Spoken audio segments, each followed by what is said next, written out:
Yo, welcome back to the Football Rig with another show of the Arsenal News Drill Down with a beautiful panel right here. We have Gianni in the house, Taryn, and WaffleDon.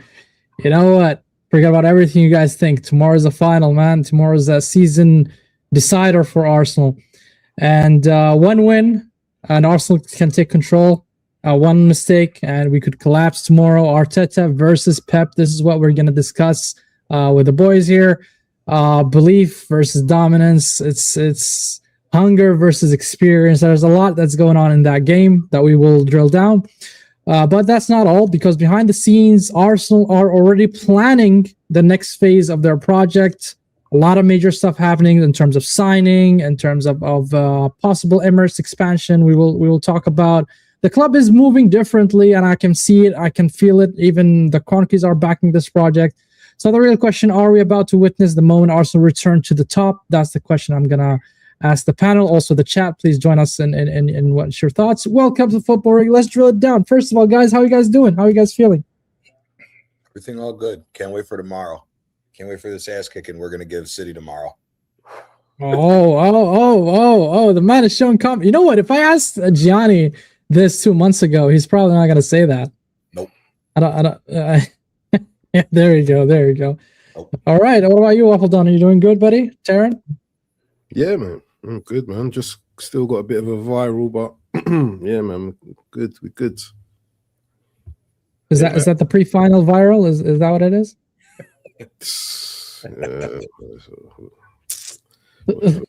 Waffle called a call for walking around the Emirates there with no clothes on that early in the morning. But yeah, guys. Anyways, let's just not waste any minute here, any second. I want your thoughts about the final. So, Taryn, you can go ahead, buddy. Give us your feeling as an Arsenal fan. A cup that we haven't won, if you won since 1993, so that's a long time. That even before Arsene Wenger. So tell me, buddy, what's your feeling about this? Think we win it. I think today's the last day of our trophy drought. Our trophy drought ends today. I think tomorrow, a new dawn, a new day, and the Arsenal. The word you said earlier was one of the trigger words. Everton are 1-0 up on Chelsea. Did you say? That's it. Oh, he did the LeBron celebration. Like, it's happening. Oh, yeah. Okay, yeah. I love it. Yeah, winning that Hill Dickinson isn't for everyone. Yeah, I think we win it, man. I think we win it. I think we're better than City in most matrix. Which trigger word you meant? I didn't get phase. When you said phase, you were doing your thing when you said we to our next phase. Phase and patience are two of the P words that you can't mention around Arsenal fans. Because I think we're a patient bunch, perhaps too patient. Right, 33 years waiting for this cup that we're talking about. But we've also said for time that if this club was consistently getting to finals, the energy around the fan base would be different. We started this stream, Gianni opened with waiting for this ass whooping that we're going to give City tomorrow. That's the different energy that I'm talking about. Right? I want him to expound on that. This is where we want to be. And I'm dead honest when I say this, bro. I'm not capping. I'm not nervous. I'm not. In the 2018 final, when we were going up against City, I was nervous. And we got punched up in that one. Yep. You know what I mean? But this one, I'm not nervous. And I'm not saying that City can't beat us on the day, right? I think we're better. I think we're poised for this. And just off how if you just notice how this bunch of players, how we got to this point, right? We had Port Vale in the earlier round, but after that, it was Brighton, it was Palace, it was Chelsea over 2 legs. It was a difficult road to get here. And if you saw how much them boys celebrated when Kai Havertz scored that dagger to put us in the final, they understand the assignment.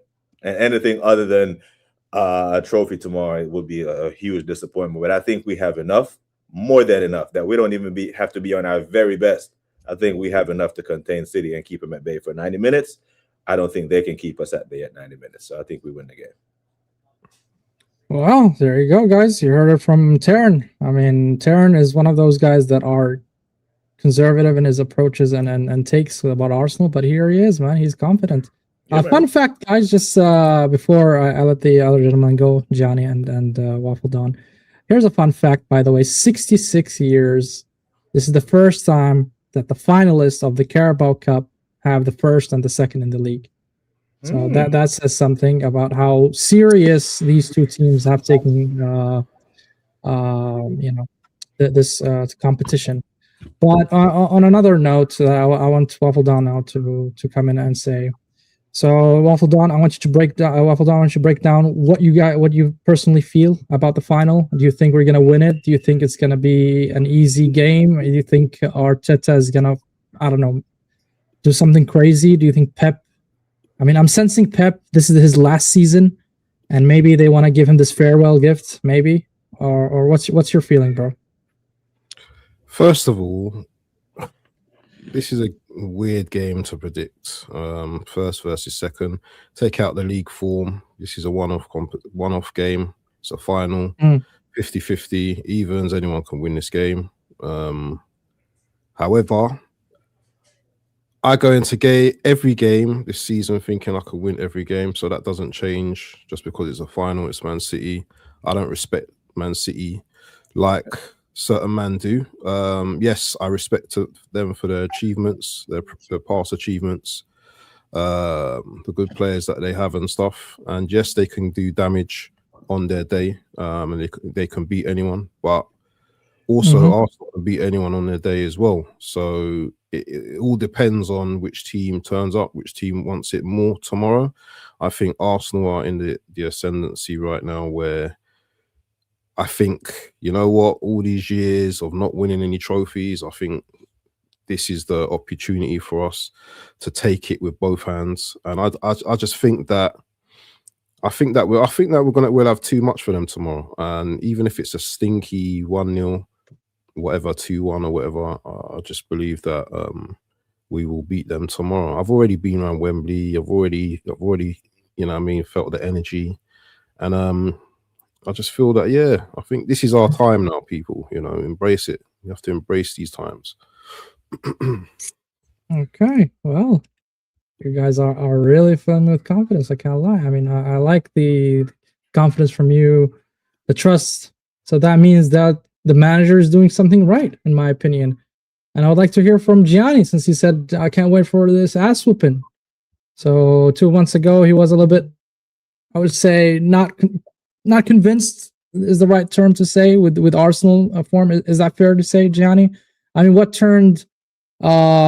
shifted your opinion and changed the direction of the win for you to say and come up with confidence that we're gonna give them an ass whooping? City. My change. So because they're shit, not because we improved this. I mean, I said this.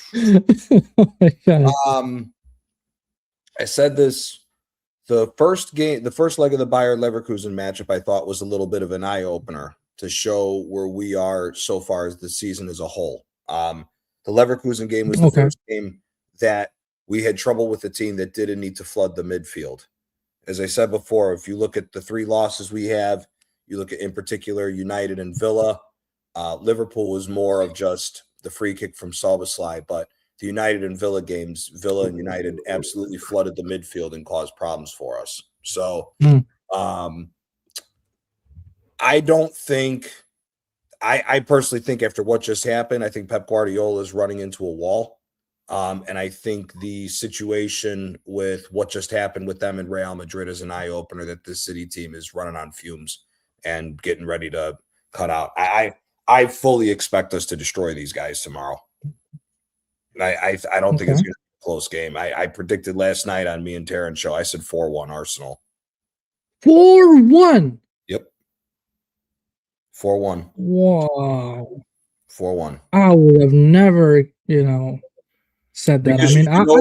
Because I think the same thing on how Arsenal approached the Real Madrid game is how they're going to approach this game.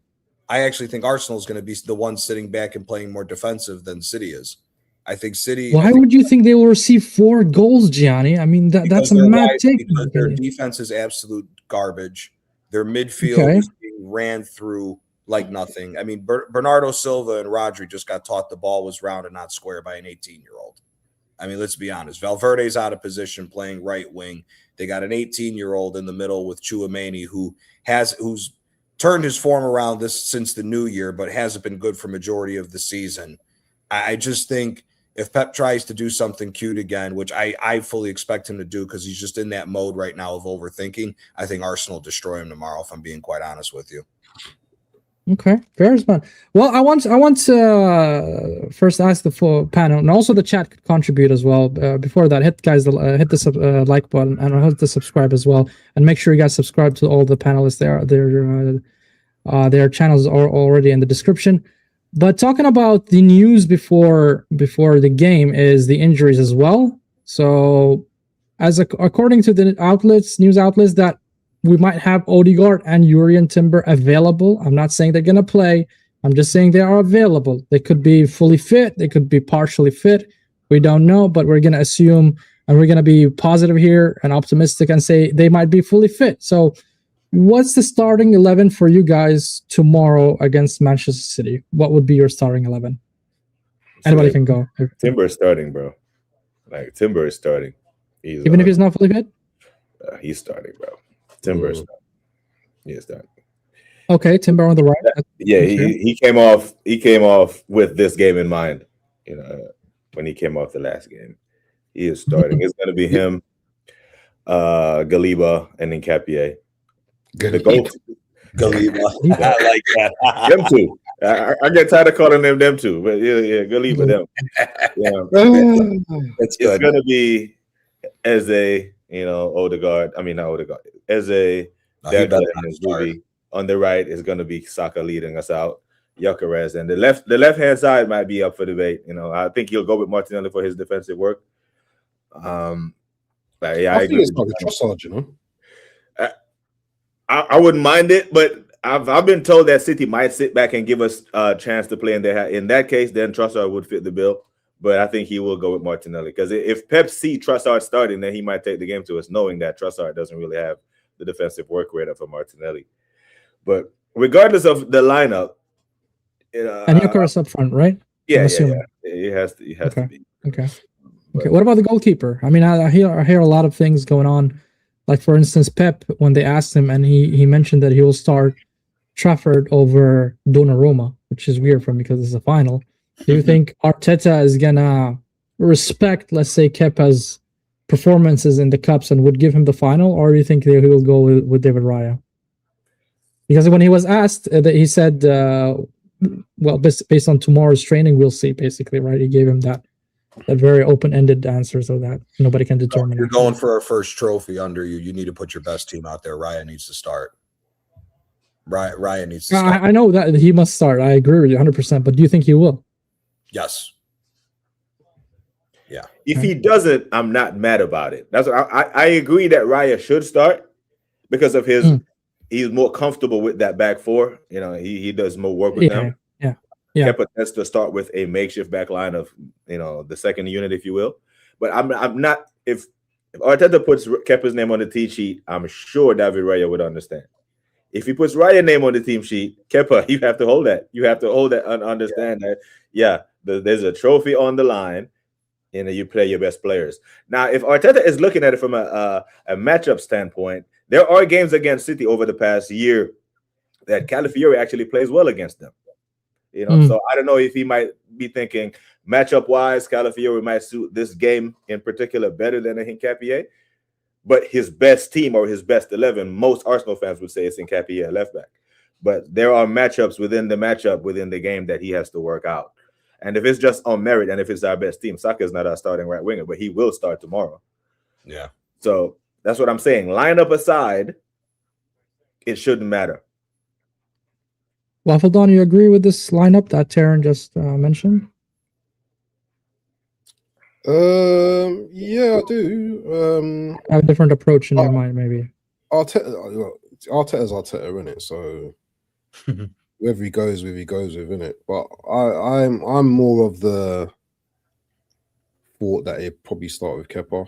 I know Ray is his missus' wife just had a baby. I think was it 2 days ago or something like that.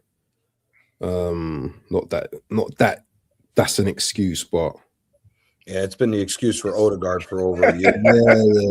That's bollocks, bro. Definitely, but I don't know, man. This is Arteta, innit? So, but if I was a manager, and I know people talk about best teams, but I'm thinking about loyalty as well. You know what I'm saying? Because he's been our goalkeeper throughout the whole thing. So you know, if it was me, I would probably just go with Kepa still. I know people might talk about previous teams and he's done all this rubbish and stuff like that, but yeah, I would personally go with Kepa, but I can see, you know, a world where Raya starts as well. You know, so it's not a biggie for me, man. Whoever starts in it, you know what I mean? Not for me. Okay, fair enough. Well, before we move on, I want your prediction, guys. I heard Gianni's mad one, 4-1. Taryn, don't tell me yours is 4-1 as well. Nah, I'm going 1-0. Kai Havertz winner. 1-0. Okay, that makes sense to me, right? I can see that happening, right? I can see a moment of brilliance from Eze. I can see a set piece goal and sit back, right? I can see all of that. I just can't see the 4-1. I'm sorry, Gianni. Unless you know, I'd love a 4-1. City completely capitulates, you know, which I don't think happens. The 4-1 happens if they play two wingers, Savinho and Doku. If they play a double pivot of Rodri and Gonzalez, then I don't think it's going to be that much of a beating. But also as well, they've got that Kusanov at the back in it. With Diaz, and I don't rate their centre backs, to be honest. So yeah, anything can happen in this type of game. I think second half as well, I think it would be very crucial because I think our team, I think our fitness levels compared to City, I think we're miles ahead of them in terms of fitness levels. So you know, you always hear about the second half that City struggle. It's not only the fitness, right, WaffleDon? I mean, you have to take consideration what happened in the UCL. Do you think that knockout from Madrid would They played extra time, didn't they? No, they got smoked. They got smoked. If Vinny had his shooting boots on the second, If Vinny had his shooting boots on that second leg at the Etihad, they'd have lost. He missed the penalty. Missed the penalty. No, the penalty was in the first leg. The penalty was the first leg. The second leg, he scored. Second leg, okay. But he missed. Remember, he missed the back post in like the 70th minute.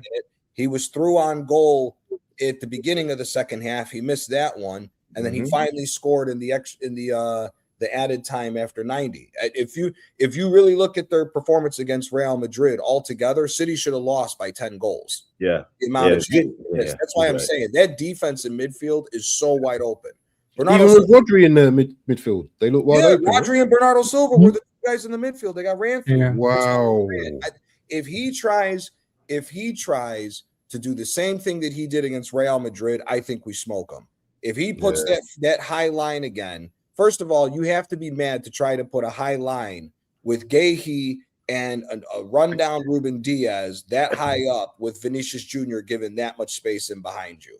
If he tries to do that same thing again, I think we're going to destroy them. I really do. Guehi's not playing though, isn't it? Guehi's out, isn't it? No, he's not. What? He's not. Cup tied. Guehi's not. He's cup tied. No. Yeah, he can't play. He can't play tomorrow. He can't. No, he cannot play. That's what I meant. He can't play tomorrow. So yeah, you're right. For sure. That's their best center back now. First of all, we're going to creep. Yeah, they're going 6-1 now. Fuck forward. No, 6-1. Do you fancy Saka against O'Reilly tomorrow? Man, Saka's been awful, bro. Like I can't lie. I fancy Gyökeres and through the middle. That's what I fancy. Eze, Gyökeres, the stability that Rice and Zubamendi will have over these guys. Again, I'm sorry, man. Chouameni has not been on. I know I'm sounding real Top Goonerish right now, but Chouameni has not been on the level of Declan Rice for the majority of this season. And they just had an 18-year-old who had to get put in for emergency minutes so they could put Valverde on the right to destroy Man City. I'm sorry, man. We should be expecting a performance against Eze's performance against Spurs with how bad City have been. We should be seeing that. We should be seeing Gyökeres. We should be seeing through balls through the middle against Gyökeres the entire time if they're going to play that high of a line and just let him get in behind on the net. I really don't see. I don't think Saka's inability to want to take his man on and try to cross the ball from the right-hand side is going to be that much of a problem. I really think this midfield is shattered. I really do. I think Pep has hit the wall. Pep is looking like he's hitting the wall like he did his last season at Bayern, where he was throwing different stuff at Bayern to try to make them even better in the Champions League. Nothing worked, and they got embarrassed again. I just really think that Pep is hitting that wall where it's coming to an end. Do I think they have a shot at winning the FA Cup? Yeah, but this against us, no. You know what? I'm gonna echo what Dantrum is saying here as well. 1-0, and I'll tell you my reasoning. Okay, I understand your point where City look a little bit weak, and I agree with that, especially defensively. However, knowing Arteta and the way he approaches game, I think he's gonna be conservative. I don't think he's gonna go all. But if you're talking about, are we capable of destroying City? 100%, 100%. But is Arteta gonna do that? No, that's the question I ask myself. I don't think so. I think he's gonna be conservative. He's gonna approach the game very structured and try to control a little bit of the game and try to nick a goal here and there. Why I say Eze, because Eze done it before with Crystal Palace. And we've seen he can show us some moments of brilliance, or it's going to be a nasty set piece, and just call it a day, set piece FC, and we win it. But I don't see utter destruction from City where we're going to just score and score and score and score. I just don't see it. Honestly speaking, I don't. I'm not saying we're going to control the ball. I think Pep is going to go gung-ho and try to play his possession. But here's the thing. City, let's compare now City against Real Madrid, for example. First leg, he got destroyed. Tactically, in every aspect of the game, he got demolished in the first leg. The second leg, however, they looked better. I don't know if you watched the game, but they looked a little bit better. They had the chances until the red card happened, and then they just, it went south. The red card is what, 20 minutes? Yeah. Yeah. Vinicius should have had a hat trick in the first half. Yeah, I mean, legitimately, he missed 3 1-on-1. They also created chances as well. They had also chances. Also, if you see when they play with 10 men, they had chances as well. So what I'm trying to say is they looked slightly better. I'm not saying they were phenomenal and they deserve the win. They don't deserve the win, obviously not. I think to your point of Arteta being conservative, I think City know that, and City's going to come out the blocks and try to play their possession game and try to come at us. And I think Arteta being conservative is going to sit back. I think Arteta knows. I think Arteta realizes that this team is not what it was, and him being able to sit back, let us control. We've seen teams before control the game without the ball. Jose was a master at it, of his team being able to sit in, be conservative, defensive, and they still, even without the ball, could dictate the game. I think that's what's going to happen tomorrow. I think City's going to try to come out, score. I don't see them being able to score. Holland has not scored in the last 7 finals. Read the stat. I think the game's going to be close, man. I think it's going to be like a 3-2. I do think there is going to be goals in it. 1 goal difference. I think we win 3-2 tomorrow. I think I don't know how the game's going to pan out, man. I don't think Pep's going to go gung ho. I think both teams are going to cancel each other out at first. Then it depends on who scores the first goal in it, and then whoever scores the first goal, then the game's going to open up, and I think everyone's going to go for it after that. I think it's going to be cagey though to start off with, though. Yeah, it's going to be like a chess game, basically. Yeah. That's how I feel it's going to be, honestly. I don't think it's going to be the most entertaining final ever. I think it's going to be the most boring one. I think it's going to be very controlled, very conservative. Well, BBK said 1-0 to the Arsenal, so you know what's coming, isn't it? 1-0. Yeah, I think it's going to be cagey tight. No, I don't. I think so too. If we blow them out, you heard Giddy settings. Hey, I'm here for the blowout. I'm definitely here for it. I prefer it that way. Me too. I would love that. Yeah, I would love that, honestly, just to see the Pep's face, after getting knocked out from the UCL and they lost the final to Arsenal. I think that's just, we'll see a complete capitulation from City's season. Also, can I just throw this in the mix as well, yeah? This is Arsenal's first final since, 2019 or 2020? Whenever 2020. Yeah, 2020. So unless you're one of the guys who count the community shields.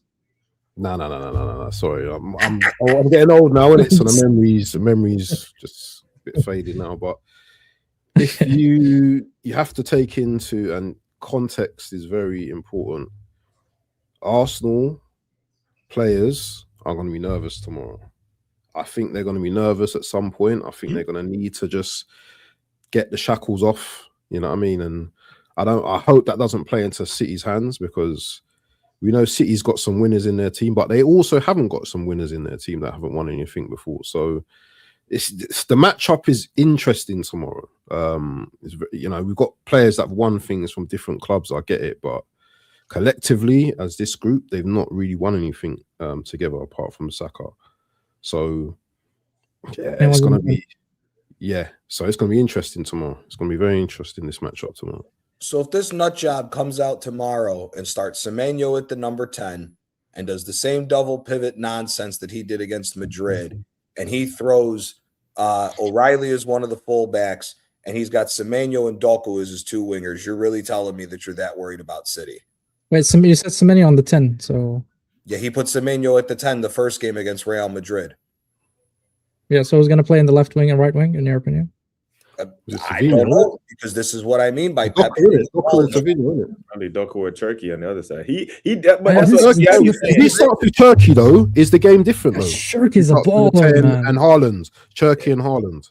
It could be, but I don't trust Bernardo Silva and Rodri. I'm sorry. Maybe. What about if he plays O'Reilly and Rodri? No. Nope. I think the only O'Reilly for me, if he plays Nico G and Rodri, that would be. I think that's what what WaffleDon said. I think that's what he's going to do. O'Reilly and Rodri, and he's Nori at left back. I think that's what he's going to do. Oh, okay, right, okay, that makes sense. Yeah, that's still dangerous. That would be yeah, but I don't think he will do that. I don't know, man. Pep is a bit stubborn when it comes to his tactics, his selection. He's just stubborn. The inexperience in that finals is a thing that I can actually hear and acknowledge, because like Gianni will tell you, we watch a lot of NFL, and we see guys who played in the NFL for 10 years make the Super Bowl and play experienced veterans, and after the interview they said when they walked out, the lights were so bright that they froze and they panicked. So when these guys walk out, they're gonna see 100,000 people. You know, no. We have battle-scarred players, man. And not only that, remember Haaland hasn't scored in his last 7 finals appearances. He never scored in a final period, man. Yeah. He never scored in a final. Why I'm saying Haaland hasn't scored. Same thing with what everybody said. Gabriel and Saliba have a good history of locking that man up, and then the same thing can be said about City squad. If this was what the same point I made on WaffleDon's channel in October when we first started talking about this. This ain't the same City team. If this was City with De Bruyne and Gundogan, I have a completely different opinion, because Gundogan and De Bruyne, you can see throughout this entire season, those two guys being missed in that engine room is what powered City to those 4 straight finals and all the titles that they've won under Pep. Them not being there, you can see the last-minute crazy assists from Kevin De Bruyne, the last-minute crazy assists from Gundogan, the goals that those two guys produced, the link-up play that they would produce. It's no longer there. These guys, exactly with what Taryn's saying, a lot of these guys were the guys that came in to get the dirty minutes when they needed to get rest, when Pep would rotate. These guys aren't used to what the lights being so bright as well. So it's a two-way street for both teams. That's why, for me, I'm just thinking with the form that these guys are on, I just don't feel that City's going to be up to the task for me. I really don't. Yeah, and the Haaland in the finals thing is the real thing, because if you remember, even the FA Cup finals last year, City got a pen and he refused to take. I won't say he refused, but he gave it. I think he gave it to Gundogan, and Dean Henderson saved it. Yep. You know, so in finals and in the Champions League final, it was Rodri. You know, that stepped up. Yeah, he came clutch. Yeah. He came clutch. He had a 30-second roll to Cherby body him. Yeah, but I do think the thing we have going for us and against it is it's been a while since they've beat us. You know, they have in any comp. It's been, I think it was 2021. You know, 2023 when the 4-1 was the last time they beat us. You know, so better versions of City, like Gianni's talking about, couldn't beat worse versions of us. This Arsenal team is better, more resolute than the last time a better version of City saw this bunch. So, you know, I hear it. All right. There you go, guys. A little bit of preview for the game, but I can feel the confidence. I can feel the positivity in the panel, also across all Arsenal fans. I would say the Arteta outers, the Arteta inners, every Arsenal fan feel confident going tomorrow in the final against City. So I'm glad to see that. That is a great positive vibe before the final. Moving on about Rice. Rice is one of the key players for Arsenal project, because now we're going to talk about the Arsenal project for the current situation and also the foreseeable future. The first key player in Arsenal is Declan Rice, as he's holding now talks with Arsenal board regarding the renewal of his contract, as reported by Sami Mukbel. So let me pull it out quickly. Here, as you can see, guys, Arsenal open talks to extend Declan Rice's contract, approach to commence formal talks made. Just to let you know, his contract is going to run until 2028, right? So we're having at least a conversation or dialogue, as stated here, a bit early, which is great. So I think they want to improve the contract. I think he's getting 220, thousand pound a week. 240. Okay, 240. So we could see a bump in the salary as well. But do you guys see it is the right thing to do now with Declan Rice's performance, or is it too early? What's your feelings around this, Gianni? I would start with you, buddy. I think it's the right move. I mean, to be honest with you, if you look at who's going to win Player of the Year once the season's over, if Arsenal wins, it's between Rice, Magalhaes, or Timber. So I'm all for it. I just think that the only thing that's going to be interesting is who plays alongside him, because we've heard reports that Zubamendi is open to maybe going back to Spain if it's to one of the bigger teams. So I think it'd be very interesting who they end up pairing Rice with going forward if Zubamendi leaves. But for me, yeah, you have to extend Rice. Extend Rice and play him in his proper position as a number 6, the way we have been more recently, where it's been more of a double pivot. Completely fine with it. Fairs. Guys, make sure you hit the like. Make sure you guys subscribe to the channel if you haven't. We're approaching 1,000 sub. Taryn, here's another news, which is just reiterating or echoing the same from Fabrizio as well. And I want your opinion about Declan Rice, because... And I want to add another question to you. Where is it quickly? Declan. Yeah, there it is.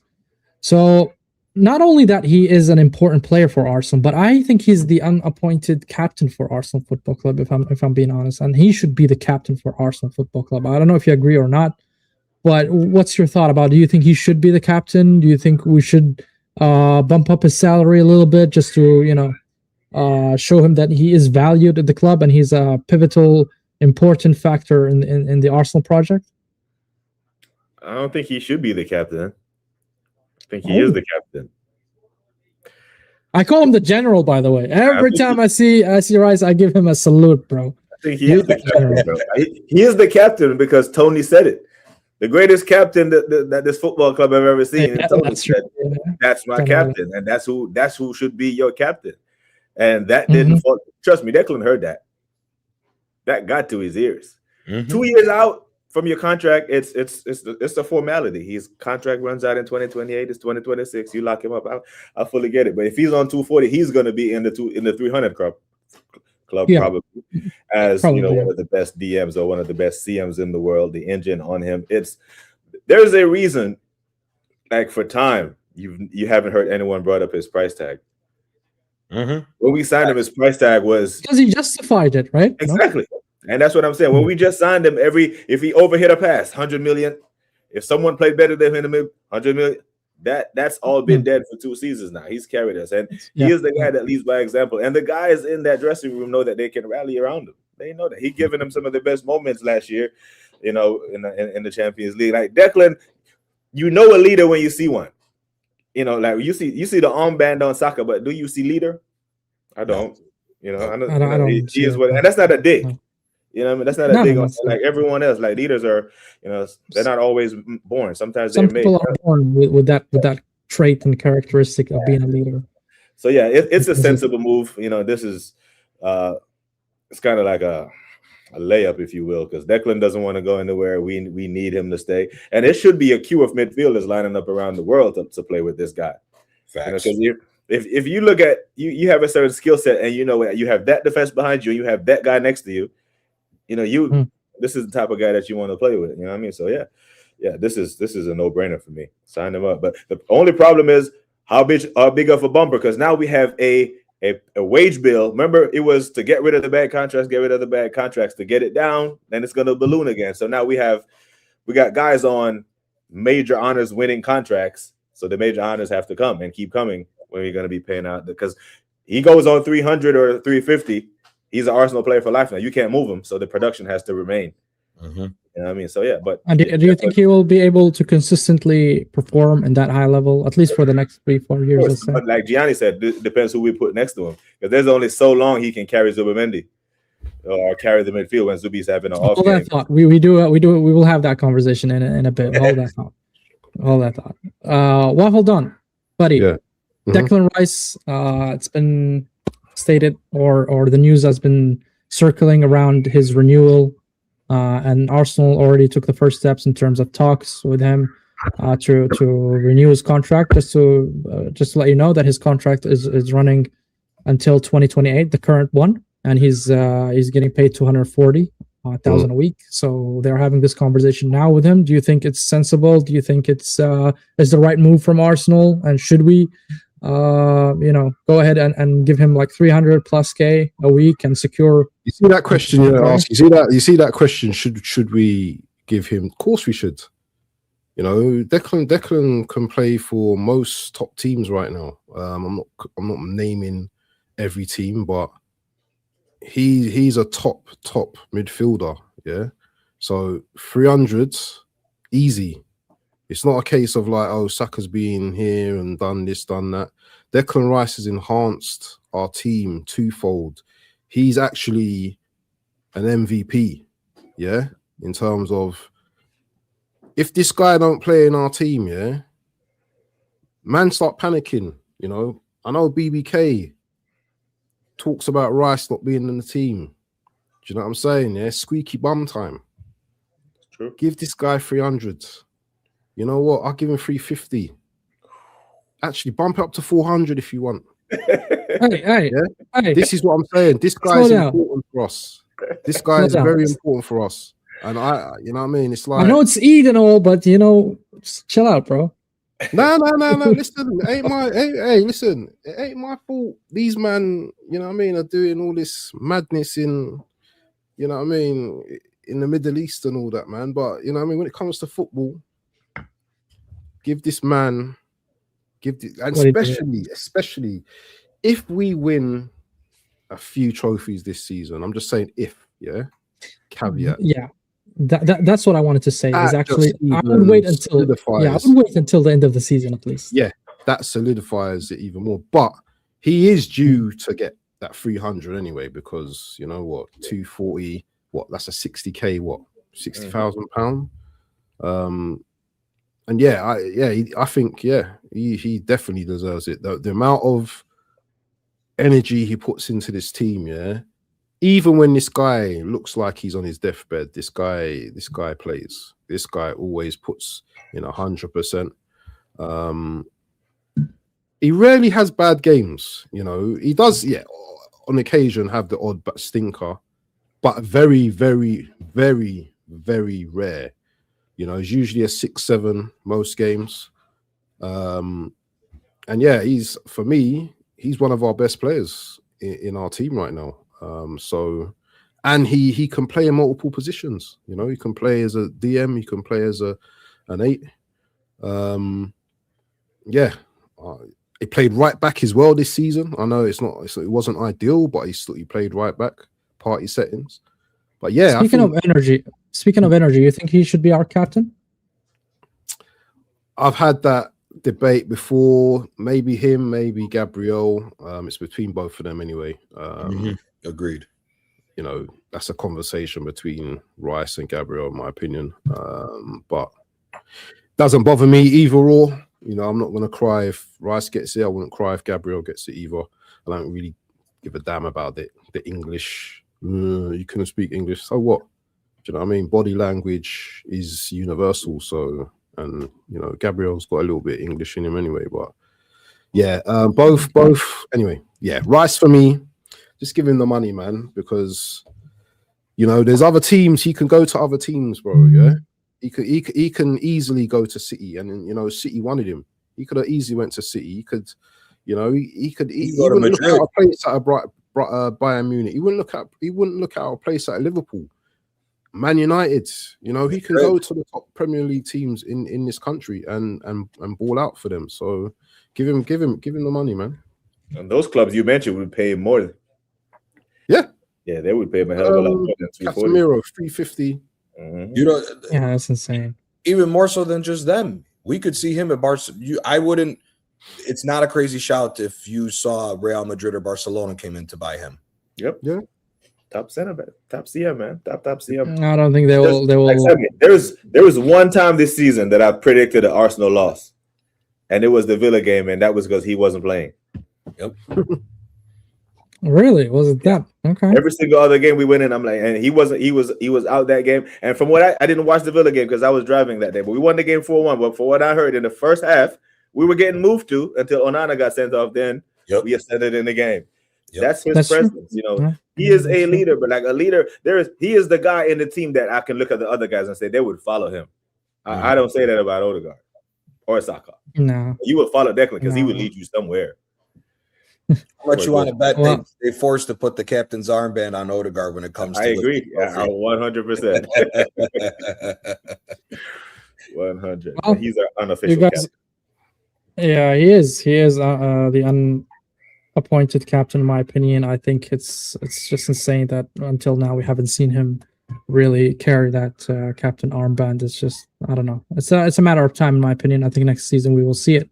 But we move on from Declan Rice, and I would like to continue talking about internally what's happening in Arsenal before we move on to the external possibility or potential players or assets that will happen outside the club at the moment. Another key figure in the club that joined just recently the club, and there's a lot of talks that big teams are interested in him because of what he's doing so far with Arsenal, which is Berta, basically, right? Bayern Munich, City, Monaco, and I read also other teams that are interested on Berta, and they're impressed about his short time at Arsenal so far, what he's done with the club. Do you think, guys, Berta is a type of person that elevated Arsenal, took us to the next level in terms of leadership, in terms of execution, getting the tasks done, getting all the Arsenal goals and all that stuff? I mean, targets in the summer. Or do you think it was just a fluke, or it would have happened either with or without Berta, in your opinion? Let's start with you, Gianni, since he's Berta's at the center of this. Berta is at the center of the change from what we were. You can't tell me if Edu I didn't see him barbecue, man. I didn't see him barbecue like Edu. I didn't see him, barbecue the chicken like Edu. Yeah, well, what I was gonna say is like you've seen Edu has already lost his job at Nottingham Forest since he already took over there. I really think that without him, we're talking about a situation of a bunch of what if conversations, and that we're just fighting for the first four if he doesn't come in and put his foot down on signings. I truly believe that. I mean, if you go through the last 10, 15 years, Berta for me is arguably top 3 best sporting directors that we've seen. I mean, for you, let's take Arsenal away because we have to see what trophies we're going to win, because there's a possibility that I think that we could win a domestic treble. However, set that aside.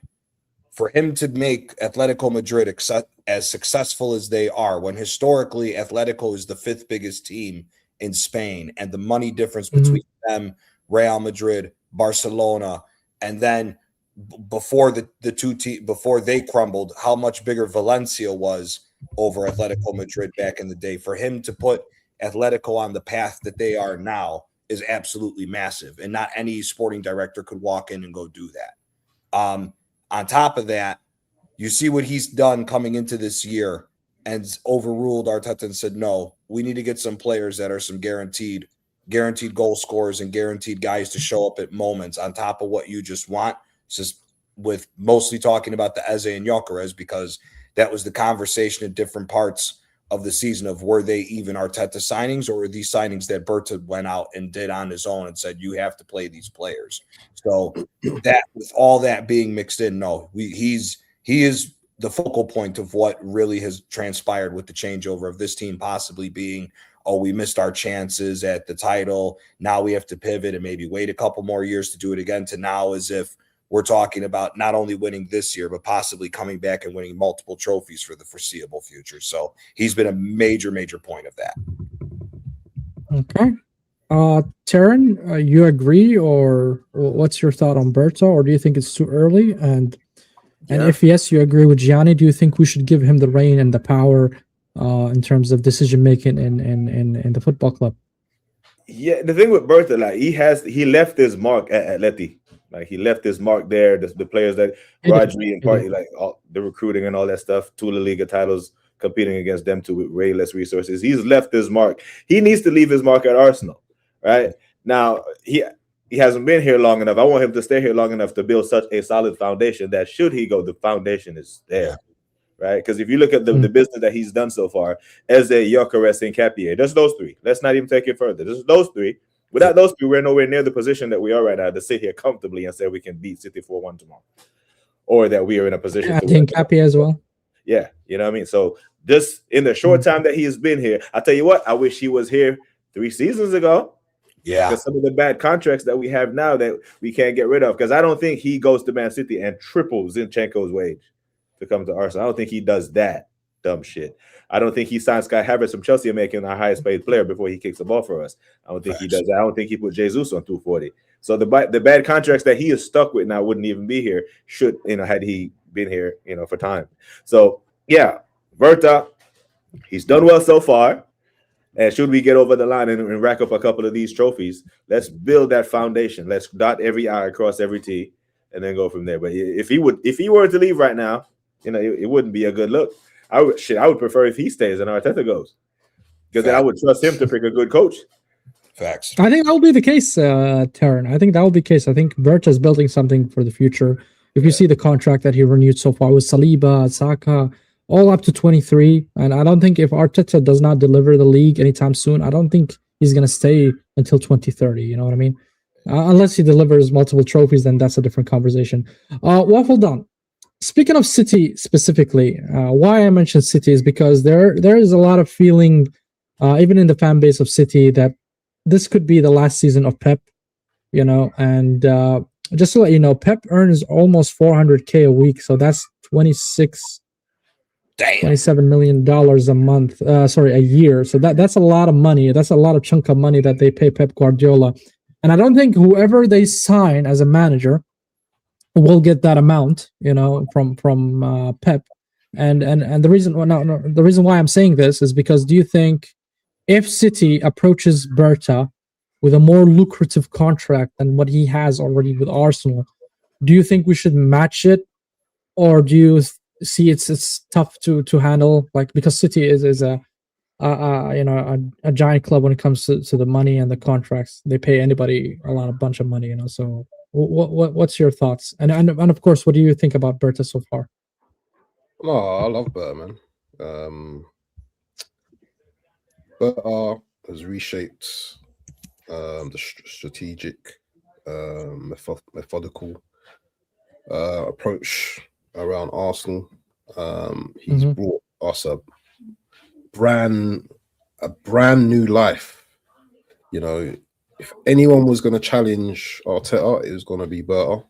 We don't see what goes on behind the scenes, but I'm sure this guy, has had some conversations with Arteta behind closed doors, saying, "Listen, brother, don't go there with me." I can imagine this guy. He don't mess about. So he has that Italian tone. This guy don't play. And when a man smiles like him, he don't play. For me, Berta coming into the club was always going to be a positive thing for me. also what he's done in terms of the likes of Eze, Gyökeres, all the, he's done more right than he's done wrong, in my opinion. He's brought more, joy, I think, to us than previous sporting directors. And I think he's here for the long haul. I don't think he's going anywhere right now. And I think this particular post here, I think, yes, he can use this as, use this for the negotiating table now. Other teams. I think he's going to use it as a bargaining chip with Arsenal board. I wouldn't say he's going to use it, but I'm saying he can use it if he needs to, especially if there's success at the end of the season and Man City come in with, a lucrative offer. He can then turn around to Josh, because let's not fool ourselves, yeah? Josh, the Cronkies can match whatever Man City match for our guy, yeah? Remember, he's a sporting director, so we're not paying him footballers' wages. How much does a sporting director get per year anyway? I don't even know anyway, for a start anyway. They get a couple million. They get a couple million. Yeah. Couple million, yeah. I want to check it out while you're 26. I don't think they get 26 like that. But by the way, Sammy, when you were talking about Pepsi, he deserves that money, by the way. I understand. So just that disclaimer that he's paid as such because he's the best. Oh, it's not disclosed. It's not disclosed. If we're looking at it, if we're being honest, real quick, WaffleDon, besides him, for me, the only sporting director that's better than him is Bet Marotta at Inter. And that's because of what he did. He was the guy that built the foundation for Juventus to win 9 titles in a row. He left the last 2 titles that Juventus won as far as the Scudettes. So Marotta, and then you look at what he's done at Inter. I think Marotta over the last 10, 12 years has been responsible for nearly 20 trophies between Inter, Milan, and Juve. And Berta, if you look at it, if Atletico wins the Copa del Rey this year, that'll be the first trophy that they've won without Berta as the sporting director. Yeah. All the other trophies that we hail Simeone for being a good coach was because Berta's there. So for me, I think you're talking about one of the 2, maybe one of the 3 best sporting directors. So we would have to match anything. Yeah. I think. Why would you want to go City now? Why would he want to go City? City are rebuilding right now. There's always the factor of money, WaffleDon. I mean, like I said, it's I know. Double reaches or something crazy. I think when you look at both clubs, and we take the recent successes out of both clubs, Arsenal topple City when it comes to the club. We're the 3rd biggest club in England. We're one of the biggest clubs in the world. Yes, we haven't won a Champions League, but still the name Arsenal is reverberated around the world. Yeah. Why would you want to just jump ship and just go to City right now when there's the thing of Pep maybe leaving, certain players, are past their sell by date. Yep.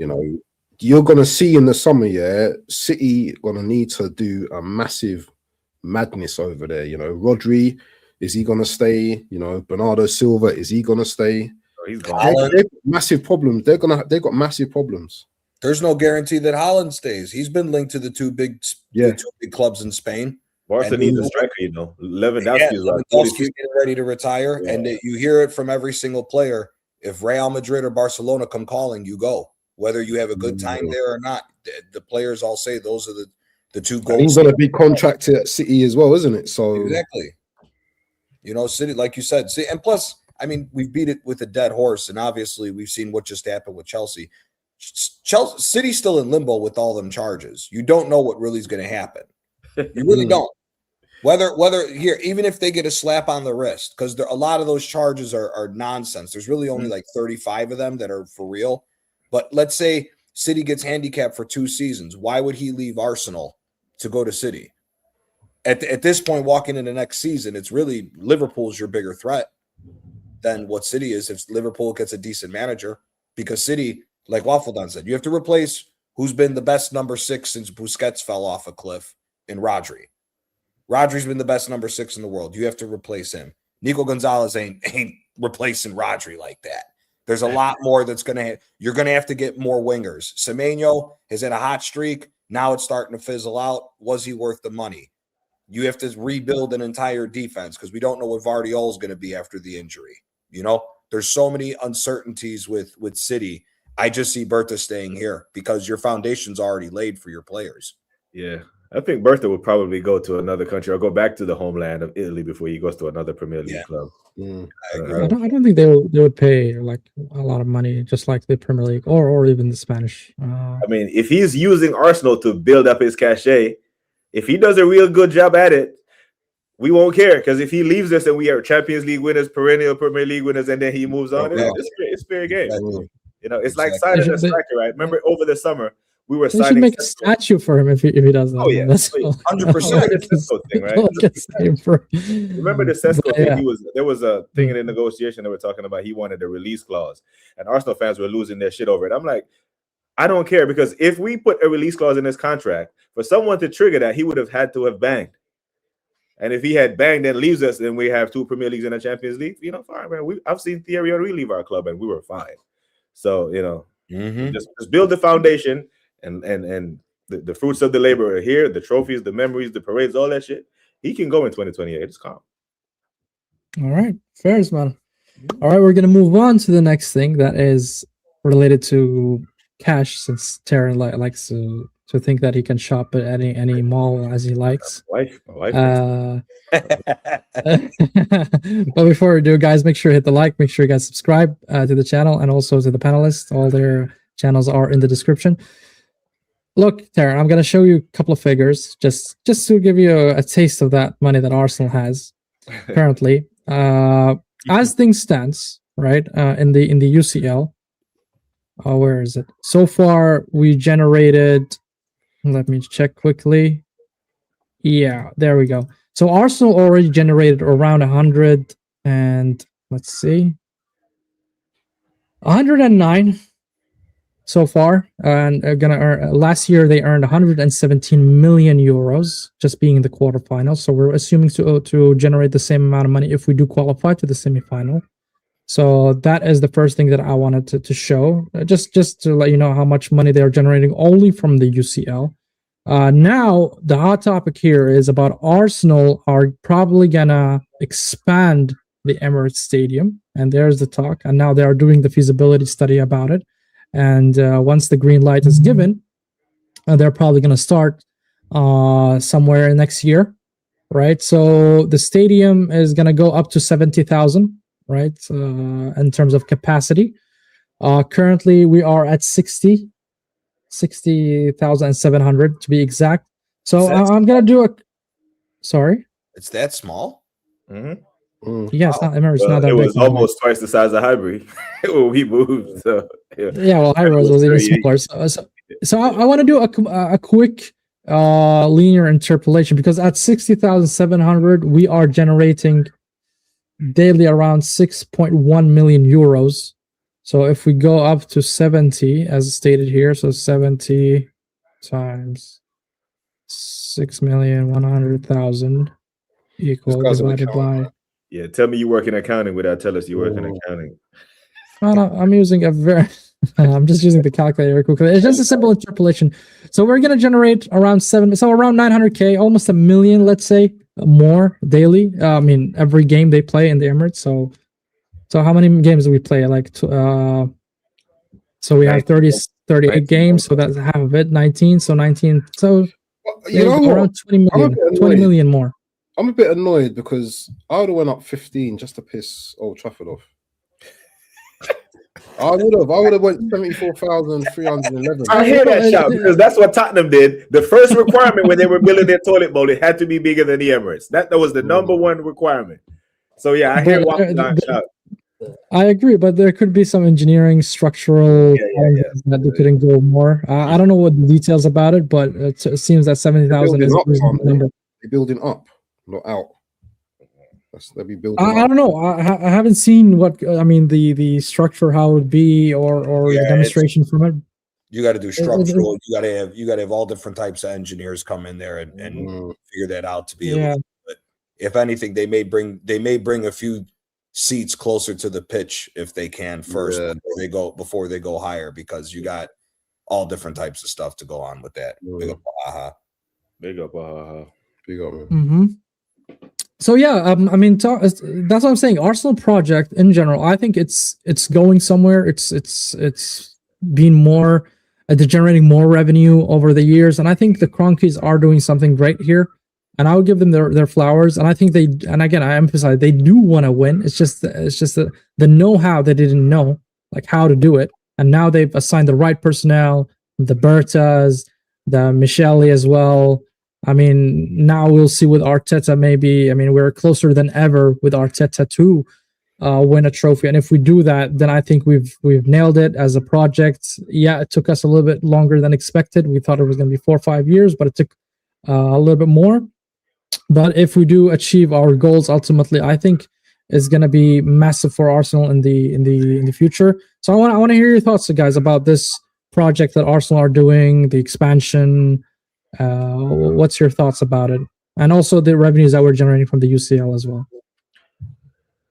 I mean, in the Premier League, if we park the UCL for a second, in the past 3 years, for second place finish payouts from the Premier League, Arsenal are north of $500 million just off the Premier League payout for our second place finishes.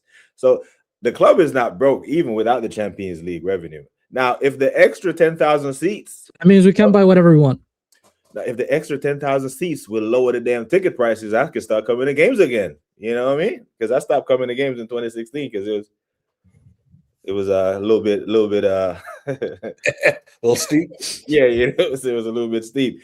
But if we go to Wembley, right, and it's our temporary home, I'm fine with it as long as we're moving there temporarily as Premier League champions. We've been in the Emirates for 20 years this year and never won the Premier League in our stadium. That is a joke to me, and I don't like it. We've never won the league in a new stadium. You know, so if we don't win the league this year, we're moving to another stadium. And I ain't trying to hear that shit. But we move there as Premier League champs, as a temporary home for Wembley, and we come back and I can get a damn seat. Fair play. You know, but these fuckers will increase the damn capacity and also increase the prices because they have to pay somewhere. They have to pay the money from somewhere, and the Cronkies are not going to spend a penny from their pocket. That's for sure. Trust me, bro. Billionaires know how to get some collateral. You know what I mean? The money is not also, Taryn, this is not City where, half of the stadium is empty. You know how many people, fans are in the waiting lists. So if you don't show up, somebody else will show up. Some other idiot will show up. That's the thing, man. Mm-hmm. So it's not, I don't think it will matter really. Have to win the stadium. We have to win the league this year in the Emirates, bro. It's our stadium. We have to get there, and they can do it. What's your thoughts about this? Do you think Arsenal are moving the right way in terms of business, in terms as a project, as a club, to be more financially more secure, more stable, that will allow us to invest even further in the club? Oh yeah, of course. This is just building, isn't it? This is just business building business, isn't it? Making more revenue. This is all what it's all about. Cost. If you go to the area of Islington and Arsenal, it's quite a uppity middle class area. A lot of people from that area as well. They have money. And they can afford to go to the Emirates, buy season tickets. I was there last night, walking around the whole stadium, and I was like, I'm so impressed with that stadium, man. It's such a beautiful stadium. If you just look at it, it's just such a beautiful stadium, the design of the stadium and everything. But yes, we have to expand. Why should we just be stagnant and just sit still and not build? And everything's relative, in terms of like cost and affordability. If you want to go and watch if you want to watch football, unfortunately, you've got to have the money to pay for it. You want to be entertained, you have to have the money to pay for it. We no longer live in a society where everything's free, everything's affordable. Football is an entertainment, but it's also big business. I say big business with BIG before business because it's expensive. And don't buy food at the stadium. That's all I'm gonna. There's a nice jerk chicken shop just around the corner from there. Just don't pay your money in the stadium for anything. But I think Arsenal going in the right direction. As I said, I would have liked to. I don't know if that's the actual specific number of 70,000. Maybe it might be a little bit more, but why do we have to be the fourth? Why can't we be like the second largest? So it's Wembley, Spurs. No, Wembley and Old Trafford is bigger. I think Old Trafford is bigger. No, but London. Is it London's largest? No, it's UK. Yeah, it'd be UK. Oh, right. Cardiff's got 72,000. So does that make us the largest in London or the second largest? Be the second largest. Wembley is the largest. Yeah, the toilet bowl is bigger. Yeah. So what about the Olympic Stadium? Is that 40 something? I think he owes like 48. Oh, okay. So yeah, because they got that big ass track that takes up a big chunk of it. I'm happy. I'm happy, and maybe obviously, as you said, due to structure and engineering stuff, maybe that's maybe how far we can build. But we're always going to want to be building in the future, especially if we're winning more and more and more and more. More and more people are going to want to watch the Arsenal. More people are going to convert from Chelsea to Arsenal.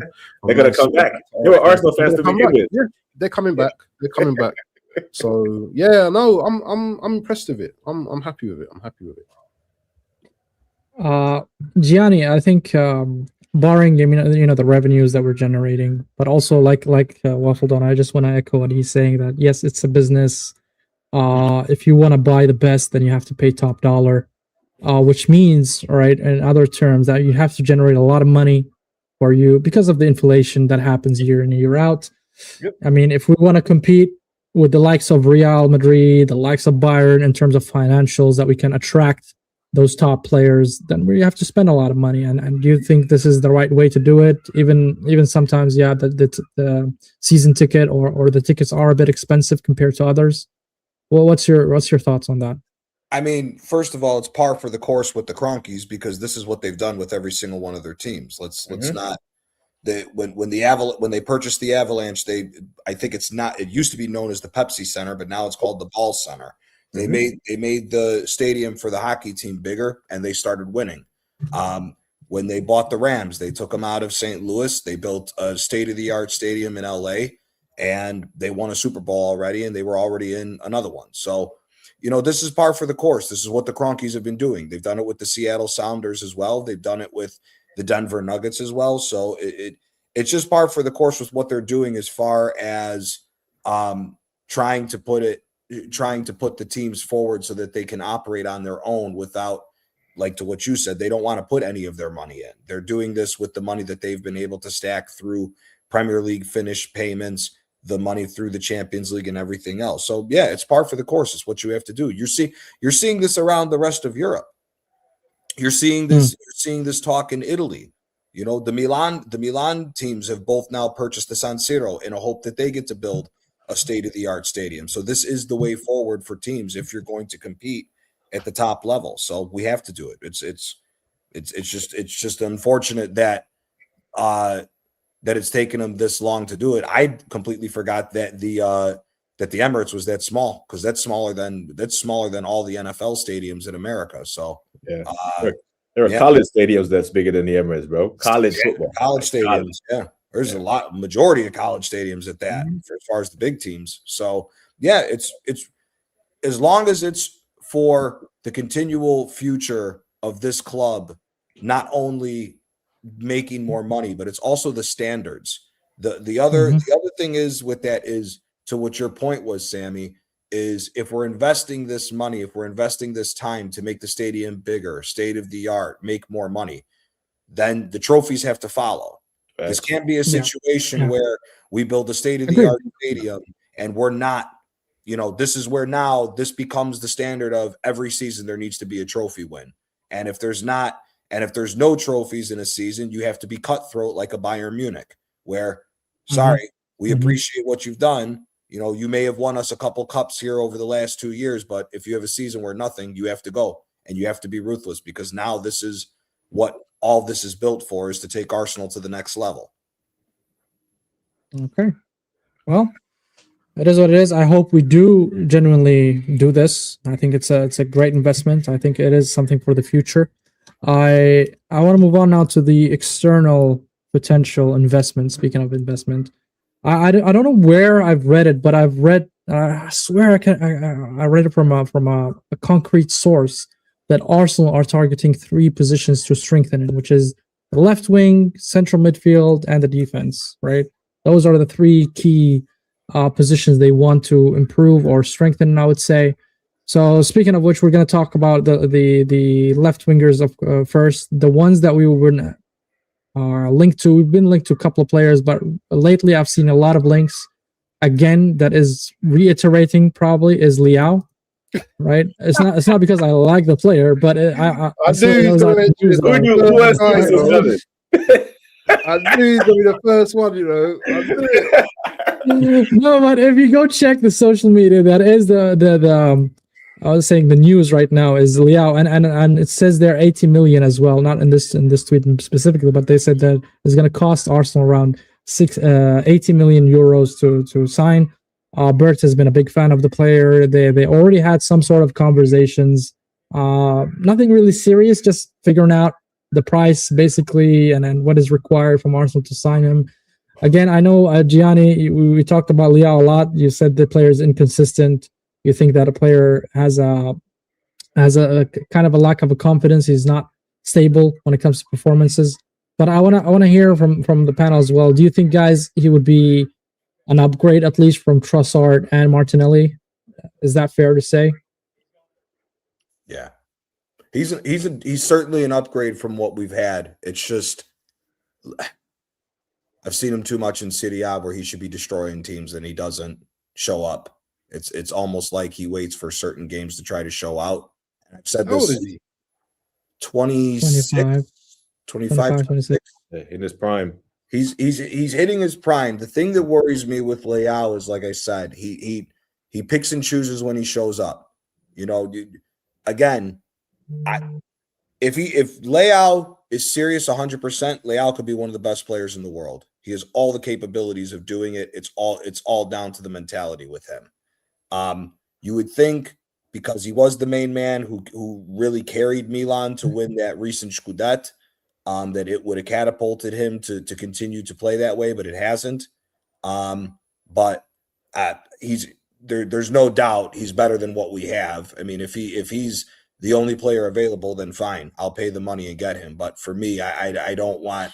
I think there's other left wingers that are linked with moves away from their club that I would look at more than Leao. But that's my opinion. Is he a good player? Yes. Inconsistency is the big worry with me, especially with what I've been seeing from him for the last few years at Milan. Taryn, WaffleDon, you guys agree with Gianni about the consistency, about his performances? He's not really consistent. And should we go for him for 80 million euros? I've seen a lot of performances from him when he looks like he can't be asked. Like he can't be bothered. Like he looks disinterested. It would be a weird dynamic to see Mikel Arteta with this type of player. Because, you know, he likes a certain type of player. Because normally when you talk to Arteta, even if it's an attacking player, he leads with what they do off the ball. There won't be much footage of this guy doing anything off the ball. So already Mikel don't like him. I will say this, though. In the event that we are serious about this, agree to the terms and lock him down now. Because if you let him go to the World Cup and terms aren't agreed, the price will go up. Because this guy is going to ball out at the World Cup, bro. He is going to Gianni, maybe who does he play for in the World Cup? Oh, Portugal.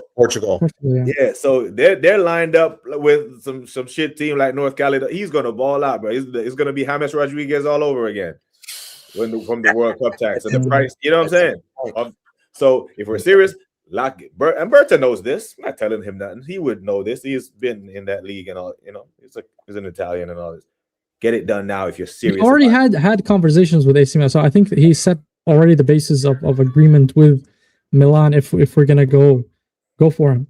Yeah, get the pre-agreement done now if you're serious. I do think he's better than what we have, but just me off a 10-game sample size randomly watching him, there were way too many times I see him out there. He doesn't look interested.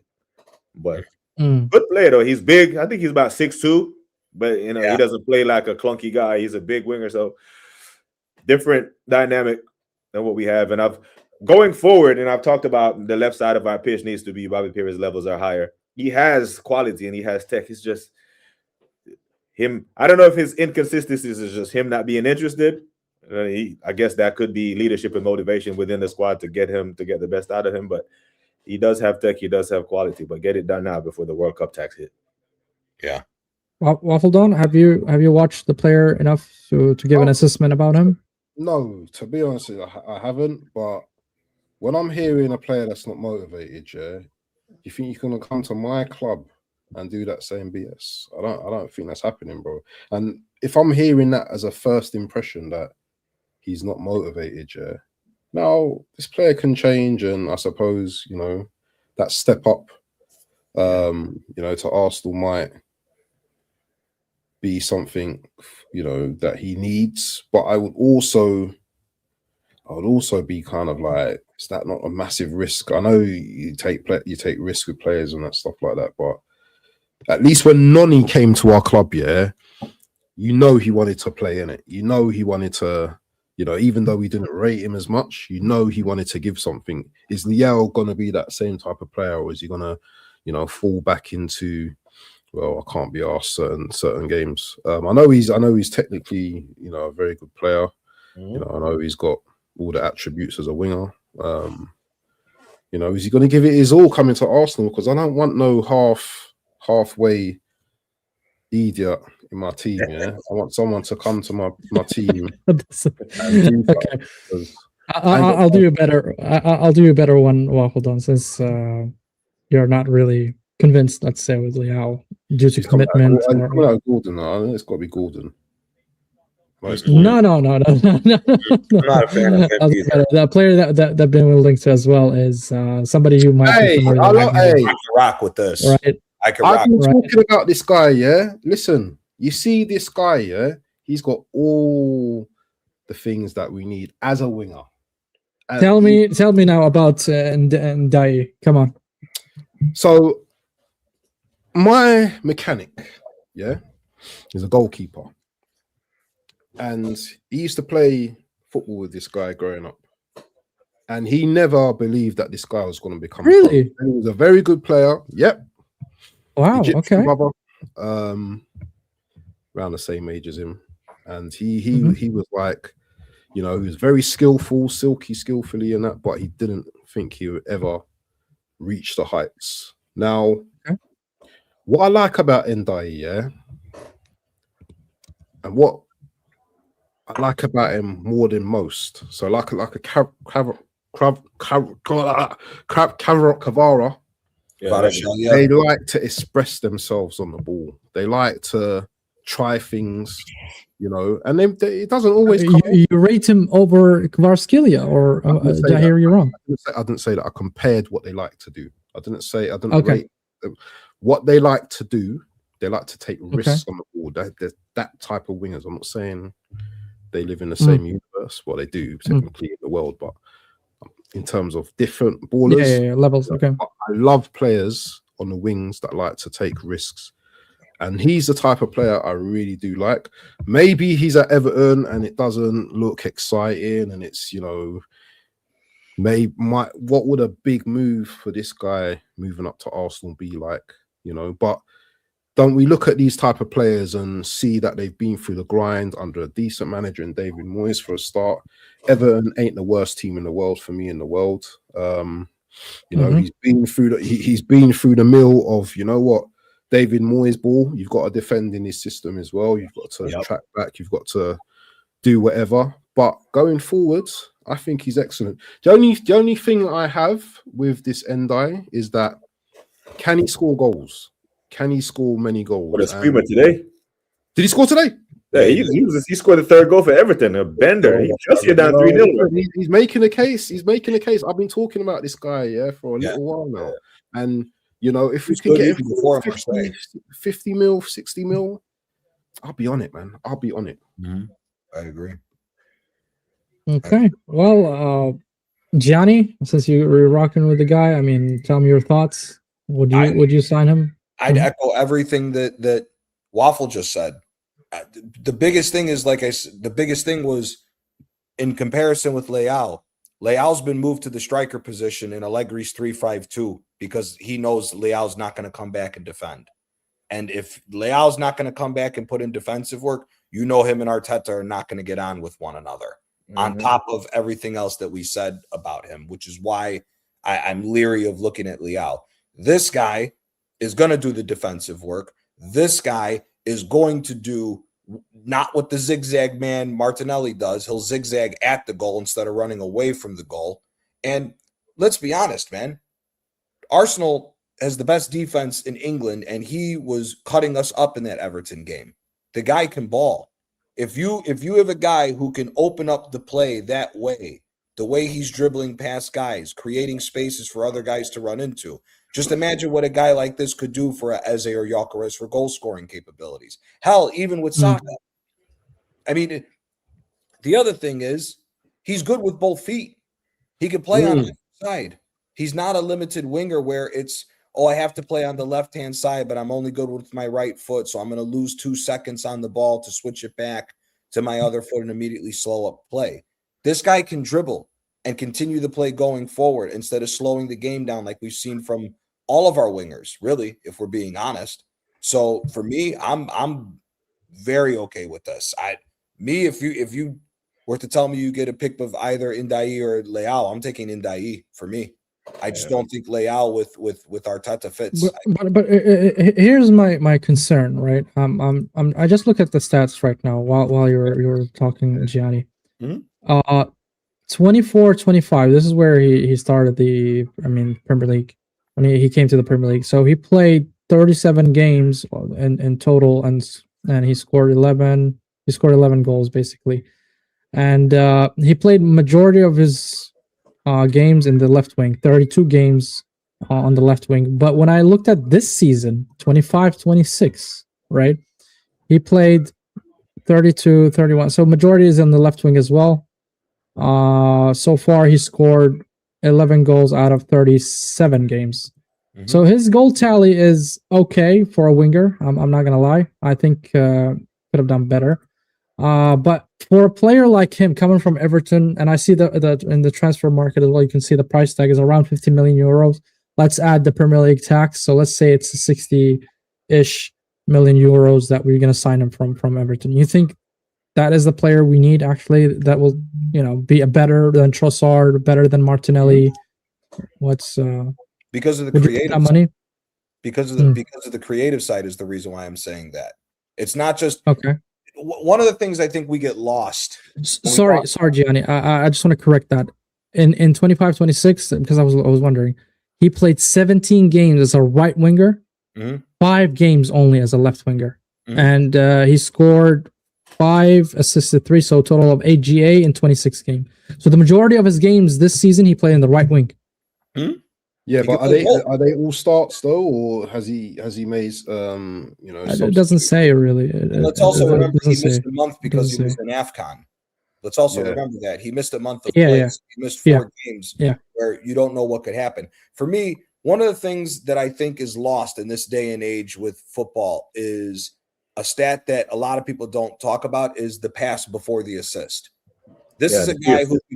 This is a guy who can create and open up. Wow, that's classic.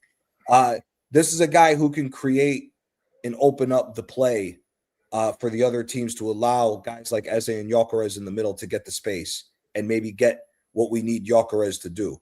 This is the type of guy who can create the space to where the space is opened. You pass into Eze. Eze does a 1-touch or 2-touch pass to Gyökeres, and all Gyökeres has to do is finish it. This is a guy like this is one of those types of players that can help you not only with his creative side, but what does he do for the team? He is one of those wingers, like if you watch how Sporting Lisbon plays, he's one of those wingers who can do what they did for the job for Gyökeres to score that many goals. That's the reason why I like this player a lot linked with us. And again, to what everybody else has said, Leao is a good player. Again, like I said, he has the skills to be one of the best players in the world. The question is, Does Leao immediately transfer over to the Premier League with a different type of play and a different attitude? The Serie A is much slower than what the Premier League is, which there will be a risk associated with them. Yeah, that's the reason why I'm fine with this guy. And like again, to what WaffleDon said, Moyes plays defense. He's already used to playing the defensive dirty work as a winger with what's needed with that. That's going to translate over to Arteta. Leao don't do that. We don't need. So you think he suits the system more? Correct.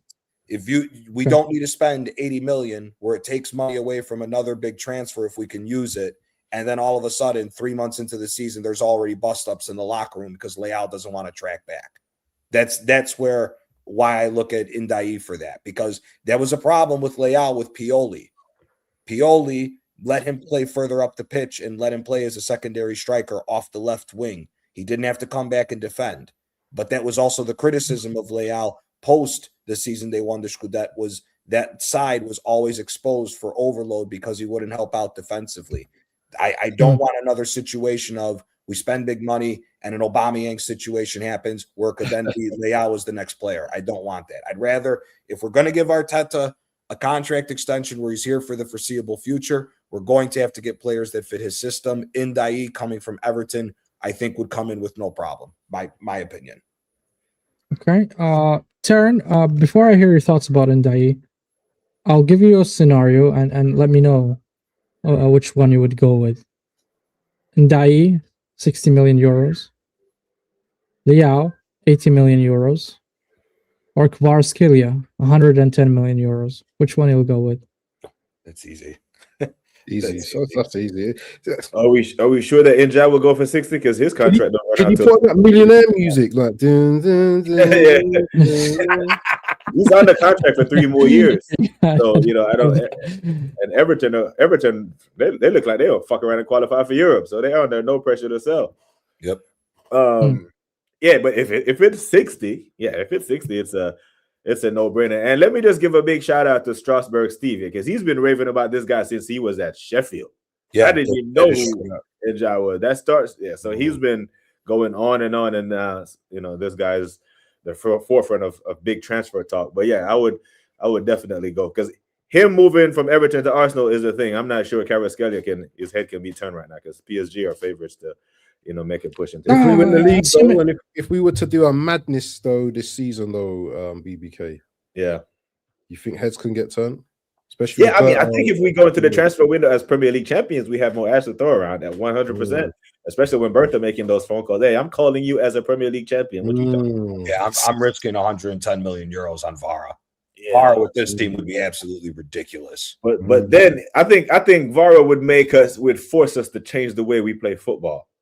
With that type but we think we will change next season, though, if we accomplish what we need to this season. Yeah, you can't suppress that type of attacking prowess, bro. You might as well don't sign him if you're gonna sign that type of guy and say, you know what I mean? Not only that, Vara can play both sides, like Ndai.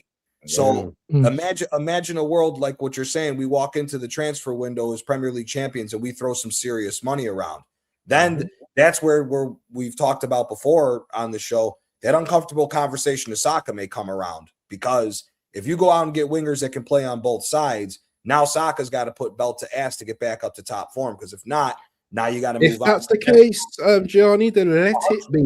That's how the big teams roll. That's how the big teams roll, and you got to do that. So I'm fine with that. I'm surprised Sammy hasn't mentioned Gordon, though, because that guy's been...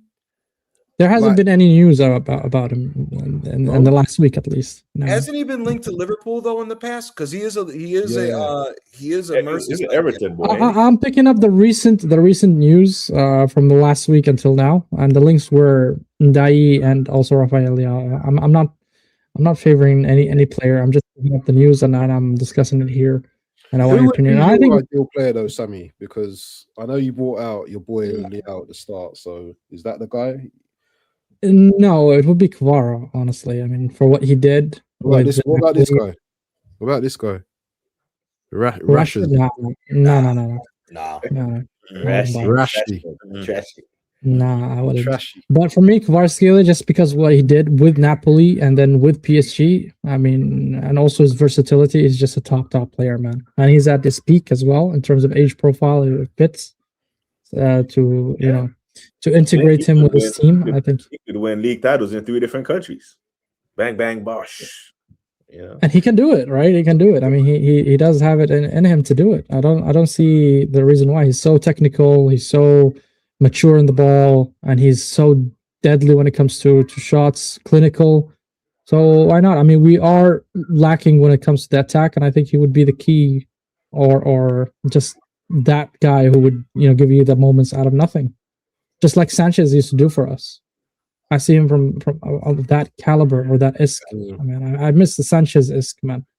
They don't make them anymore, until I've seen Kvaratskhelia. Leao, I do hear Gianni's thoughts, but I think Leao, if we manage to get him in a high level, like we managed to consistently allow him to consistently play and get him back to his prime, I think he's going to be elite, man. I'll make this concession on him. If Arteta changed, which I think he will be forced to, because I'm not, with the way the Champions League referees just told everybody, stop this nonsense on the corner kicks, I would not be shocked if rules are going to be put in place next season to stop that. If Arteta went back to 22-23 ball, Leao would ball out, because then that means he doesn't have to track back. He can stay further up the pitch and have freedom to attack. He would ball out in that system.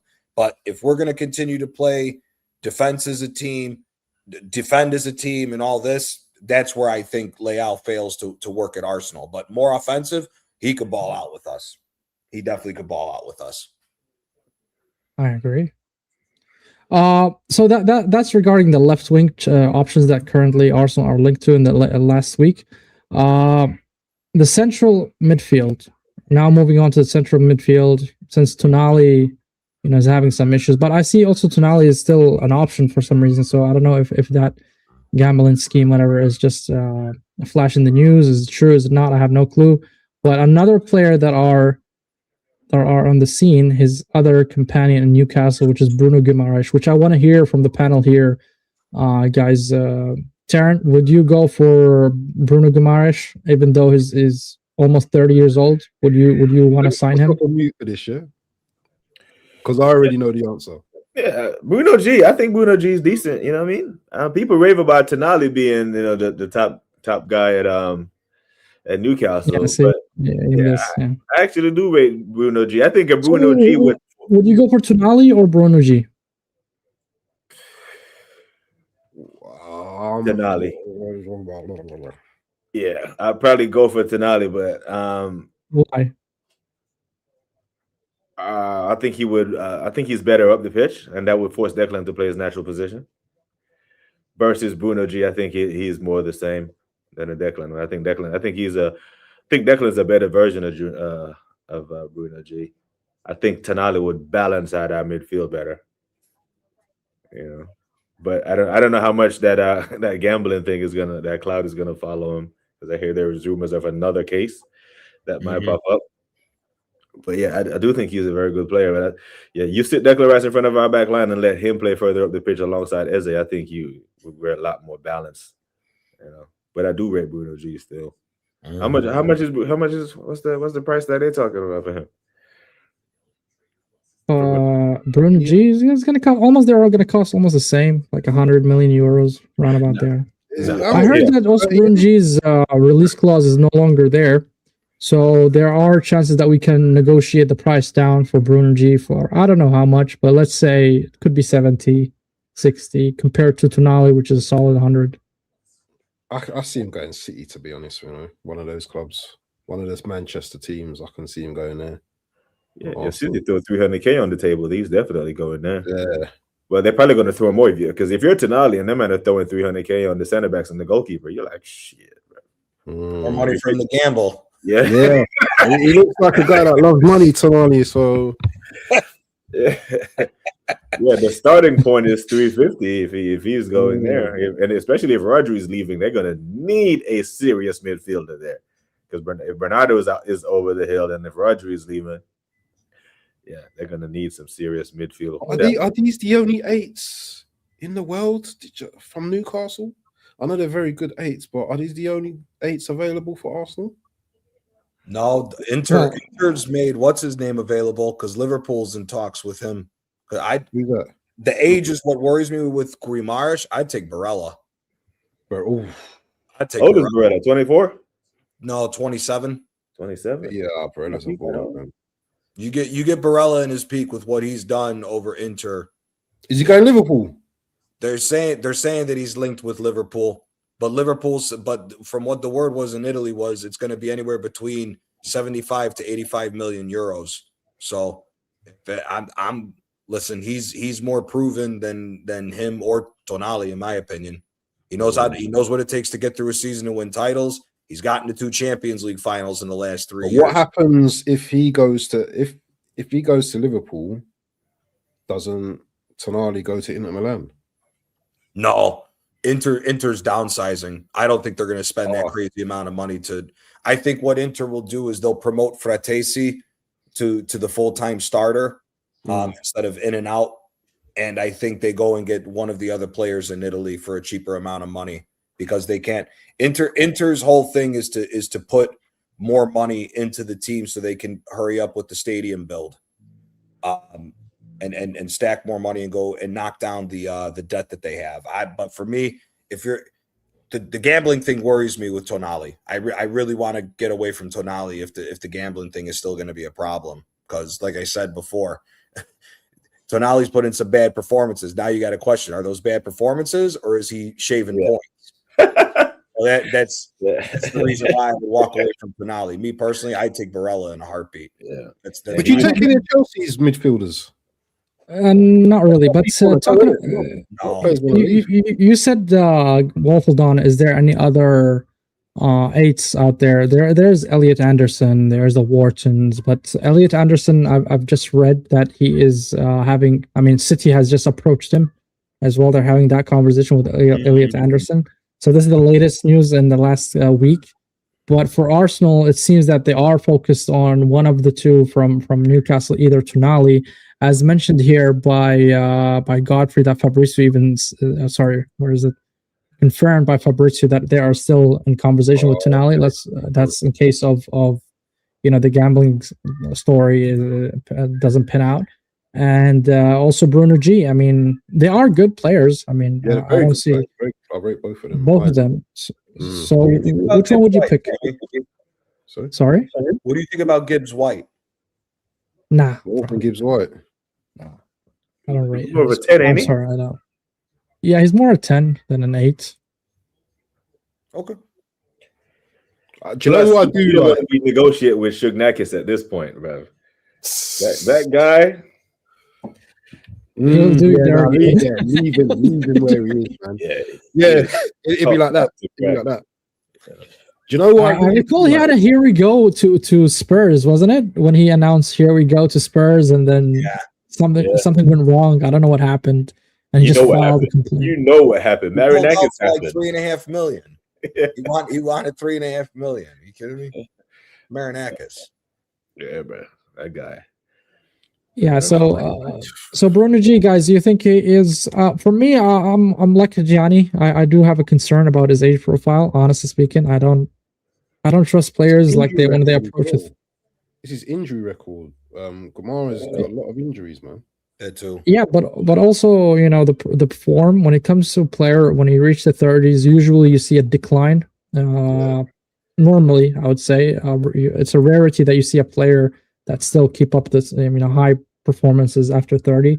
In England, in Spain, we've seen Salah, for example. Salah is a good example, right? He's still but it's fewer far between. The guys keep that form up when they go to one of the leagues that play slower football, like Italy or Spain or Germany or France.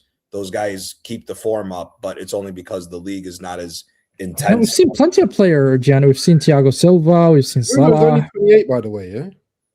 Yeah. Isn't it 29? No, it's 20. He's 28 or 29. He turns 29 this year. Oh, okay. Yeah, but still, I mean, he's at his prime, right? I mean, if not already past his prime. 28, he's still in his prime. If he doesn't re-sign his or sign a contract extension or a new contract with Newcastle this summer, then there's something there because he's 2 years out. This is when you either tie a player down or you sell him. So he's in that window. Yeah. Wouldn't you go for like a youngster though in that position? Because we know Rice is going to be playing game in, game out. So would you not don't know, man. I would want someone younger in that role to just learn from Declan Rice. Then why you don't just move Skelly to the middle if you're looking for a youngster? True. Well, the problem is I don't Skelly. think- I don't know if Skelly's ready to take up a starting role. If we're going to move on from Zubamendi, I think he should stay to be getting monster minutes next year, so you can groom him. I mean, the kid's what? He's turning 19. Yeah. So I'd keep him to get big numbers off the bench next year to get him up to game speed, and potentially you have somebody for the future who will be long term. You know, if we spend big money for Guimaraes or Tonali, right? Let's just say in theory the gambling goes away, Tonali's there, we spend money. I think Tonali's what, only 25? Yeah, I think so. I mean, if you're telling me you're going to get 4 to 5 years of Tonali that's going to help you win multiple trophies, and Miles Lewis-Skelly can step into that role to take over from Tonali when Tonali hits the 29-30 mark, and now Lewis-Skelly's 24 coming into his prime, I got no problem with that, because again, it's not only about properly covering the team, but if you're going to use the youngsters need to be in the environment to get groomed to know what it takes to be a youngster at this club. You know, same thing like when people have hyped up Carl at Bayern Munich. He's in environment learning what it takes to be at Bayern Munich, where winning is demanded every year. That's where, you know, the likes of Awanieri, Lewis Skelly, and Dalman are going to be improved even more so than just on the pitch. The mentality grows because you're around a team that's demanding to win every single year and then sees what it takes every single year. So I'm not opposed to Lewis Skelly being a bench. I think it also depends, to like what Terrence said earlier. If Rice has got to carry Zubamendi, then maybe we should be moving Zubamendi on. If Zubamendi is going to step up and Rice doesn't have to carry him along with him, then we'll see what happens. But we can buy like a player at this age, and this is the second one. I don't want to spend a lot of time in it. Oh no, right? Just to fill in, basically. If you're looking for maturity, especially in the central midfield area, you don't want to put a youngster there. It requires a lot of maturity on the ball and experience as well. So you can't just throw any youngsters in the central midfield area. We've got Marino already. That can play. That also, that's true. The Marino could play, so that's why I don't want to spend a lot of time about this Goretzka guy. And I think none of us here in the panel rate him, unless somebody. He's fallen off the cliff from where he was. Yeah, but he's going to be available for cheap, right? It's let's call it a market opportunity if you want to call it that. Yeah, but he's going to be on big wages as well. He's not going to come here for no silly wages. Yeah, but you're not going to spend a penny when it comes to transfer fees, right? Yeah, but his wage is going to be probably 150, probably. Yeah, maybe even higher than that. Yeah, I don't know. But speaking of youngsters, I want to move on from Goretzka guy. Yeah, tell me, Gianni. I was just going to say this. If this was the season after 22-23, I hear it, because you're bringing experience in after we bottle the league for now him to give experience to the other players. If we go on and win this year, you've now gained the experience of what it takes to win. You don't need something. Yeah, I agree. Speaking of youngsters, there's a youngster that Arsenal are looking into, the striker from Bayer Leverkusen. I was shocked watching this young player. Honestly, he is. I mean, the way he managed to press resist Gabriel Magalhaes and Saliba says a lot. For 19 years old, honestly speaking. I don't know about you guys, but I've watched the 2 legs against Leverkusen, and I was really impressed by him. And I think he has a high potential of becoming one of the greatest players. And by the way, they're asking a value around 60 million, yo. I'd take him. What's your thoughts, guys? You would take him 60 million. I'd take him. 60 million. Wow. Oh, 60? Yeah. Oh no, 60. No. If we're going to pay 60, we wouldn't pay 60 for that. 60 for him. If we're going to spend 60, go get the other guy in Schick, because Schick is more proven and has won stuff with Leverkusen. At 60 million, no. I mean, I'd rather give this guy 2 more years to grow at Leverkusen, and then if you're going to nick me on 15 more million, it's going to be 75. But this guy's been one of the best goal scorers in Germany for 2 years. Then I hear it more. But off of a performance like that, no. And actually, funny enough, because you brought up Leverkusen, another midfielder I'd look at from them was that Garcia kid. That Alex Garcia is a good baller for another midfield option, because I don't think he'd be as expensive as the other guys. How old is he? He's 28. Okay. He's 28. If you could get like an Alex Garcia for like 30, 40 million and you get him for 4 years, I'm fine with that too, because he's been good. He's broken into the Spain team at different times. You got to be a good midfielder to break into Spain's midfield. So I didn't watch him, so I'm not going to comment on that. I generally don't watch the Bundesliga, so I'm not going to say anything about him. For him, no. There's other strikers we could look at for that amount of money. Taryn, you agree? Didn't we pay that for Gyökeres? 60 million? Yeah, we did. No. I'm cool. I'm cool. Yeah. Taryn, I don't want no strikers for that motherfucking league, especially this team right here. I'm sorry. There you go. Well, let me say, not the named Bayern. fastest assessment in years here, bro. I don't want nothing to do with that team. I'm washing my hands, bro. The rest of that league, bro, I've seen too many players come from Leverkusen and Leipzig and come to this Premier League. And if we're paying 60 million, we might as well go for Thiago, mate. If you're going to be paying that big. Yeah. And I'm saying, you were watching that Leverkusen. Remember, you were watching that Leverkusen game from an emotional state, bro. And when he got on the ball, I've seen him the following week in Bundesliga play against 9-man Bayern. 9, and didn't win the game at their home ground. Like this, it's true. Yeah. It was 1-1. I do not trust that league when it comes to attacking players. That's fair. It's a fair assessment. All right, guys. Before we move to the last topic of the day, make sure you guys hit the like. Make sure you guys subscribe to the channel and also to the beautiful panel we have here. All the channels are in the description, guys. As usual, before we wrap up, I do take a sense of what you guys feel in terms of where we are in the season. Right, first in the Premier League, quarterfinals in the Champions League, the final tomorrow, and the quarterfinal in the FA Cup. But I would put it to more appealing visualization, just for as a spice, here. I found it on X, and I was like, okay, I'm gonna put it for the guys as well. This is in terms of percentage, how far we are from winning those trophies. I know it's a bit cringy to show it, but I just wanted to show it. And I want your opinion, guys. As you can see, we are the fastest one we can win is the Carabao Cup. WaffleDon, I want to start with you, buddy. How do you feel about Arsenal are closing in on silverware, and which one of those 4 you think we're gonna win?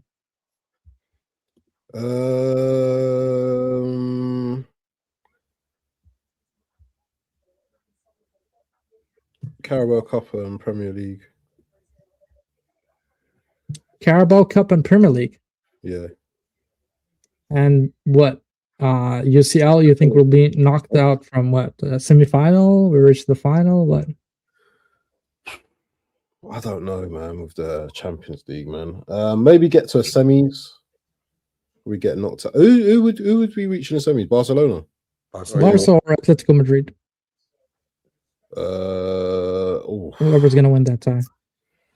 I don't like these questions, man, because now you're setting me up for the trebles and quads, and I don't speak. Hey, it's an uncomfortable conversation that I keep telling you guys, and I keep whispering it. Hey, the word that starts with the letter Q is getting closer. I can't look beyond tomorrow and the Premier League. So no, I can't do it. I can't do it. So those are the two. I am not 100%. 90. But you feel comfortable saying that we're going to win it? You mean? Sorry, what's that? That you feel comfortable? You say we're going to win, which is the Carabao Cup. Yeah. And so the one tomorrow, I think we're winning, and I think we're winning the Premier League. The other two, I'm not too sure. I think I'm going to hold you for that. I'm going to keep asking you. I'm going to keep knocking this door, WaffleDon, until you give me an answer. Well, you'll only be able to ask me after today. You can only ask me about the other 3, so it doesn't really matter, does it? So yeah, well, basically, yeah. 3 more cups, 3 more, and hopefully would have won a couple more games as well. But look, my brain says Carabao Cup, Premier League, final, Champions League. See, if we get into a final, then I expect to win everything, innit? That's my expectation. But I can see us slipping up somewhere. I don't know where, and it doesn't look like it right now, but I can see us maybe FA Cup, we go out in the semis or something. I don't know. You have to Chelsea believe, WaffleDon. You have to believe, my No, friend. I believe, but I just don't think we're not winning all four, man. We're definitely not winning all four. It's not happening. Hey, there's always a first time, you know. Yeah, but we're not winning all four. There's gonna be some mess up somewhere, man. I think we might get I think we might get misplaced. We might become incomplacent in one of these cups. But I'm not too sure which one. But yeah. I don't like this question. You know, I'll be interested to see what Mr. Positive Gianni's got to say, because you know what I mean. He's been talking a lot of positivity recently. Yeah, that's why you keep the best for last. I'll be interested. I want to keep Gianni, because you know Gianni, the way he turned his opinion from last month is incredible. That I want to keep him for last as good as opinion. Taryn, my friend, as you can see, we are 1 game away from a silverware, 3 games away in terms of FA Cup, 5 games away from the Champions League, and 7 games away from the Premier League. If we can secure even the couple of next wins, I think the league is already done as well. What's your thoughts? Or you're still holding your ground with the league and the Carabao Cup? Make sure you click this, yeah. The Carabao Cup is ours, and I've been beating this drum since August. You did. Domestic Cup double is ours this year. So the Carabao is ours. The FA Cup, I think we win that as well. The Champions League is a maybe. Premier League, not yet. I think there's one more twist in this Premier League race. Now the twist could very well land in our favor, but there's one more twist in this Premier League, and until that happens, I'm not ready to talk about City game, right? They give us a 60% chance, 67% chance of winning the champs. Like, no. It's 67% completion. Oh, completion. Oh, yeah. So no, man, it's not chances, no. Yeah, so the domestic cups, I'm very confident to say that we'll clean that up. The Premier League is looking good, but I'm not ready to take that step yet. One more fuck up. I think Man City they got Chelsea next. I don't know how much faith I can put in them lot after what they've been doing. That could be a goal difference game for City.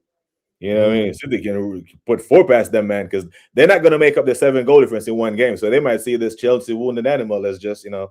But BBK, isn't it for us to win our games, though? If we win our games, we win the league. Yeah. But that's But that's I think we have one more. I don't think we win all 7. I think there's a curveball somewhere, and then we don't have to lose in it, because City ain't lost the game since the Manchester derby. It's the draws that have killed them. I think we can draw 2 games. Mm-hmm. You know, because if we draw 2 games, City are right back in it. Mm-hmm.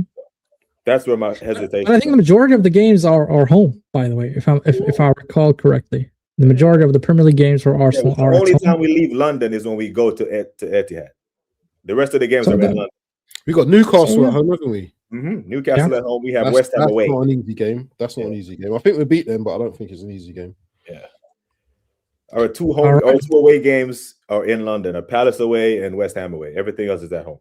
So Taryn just said the league and the League Cup and the league, basically, right? The League Cup and the FA Cup. So not even the league. Not yet. He hasn't said that. He's waiting for that City game, isn't he? Or if they step on their dicks one more time and drop points. I genuinely thought you were going to change your opinion. Right? If we beat Bournemouth, when we get back from international break, if we beat Bournemouth and they drop points, I don't even need them to lose to Chelsea. Say they draw that game, then I'm Tony Claude. Yeah, I'm over the moon.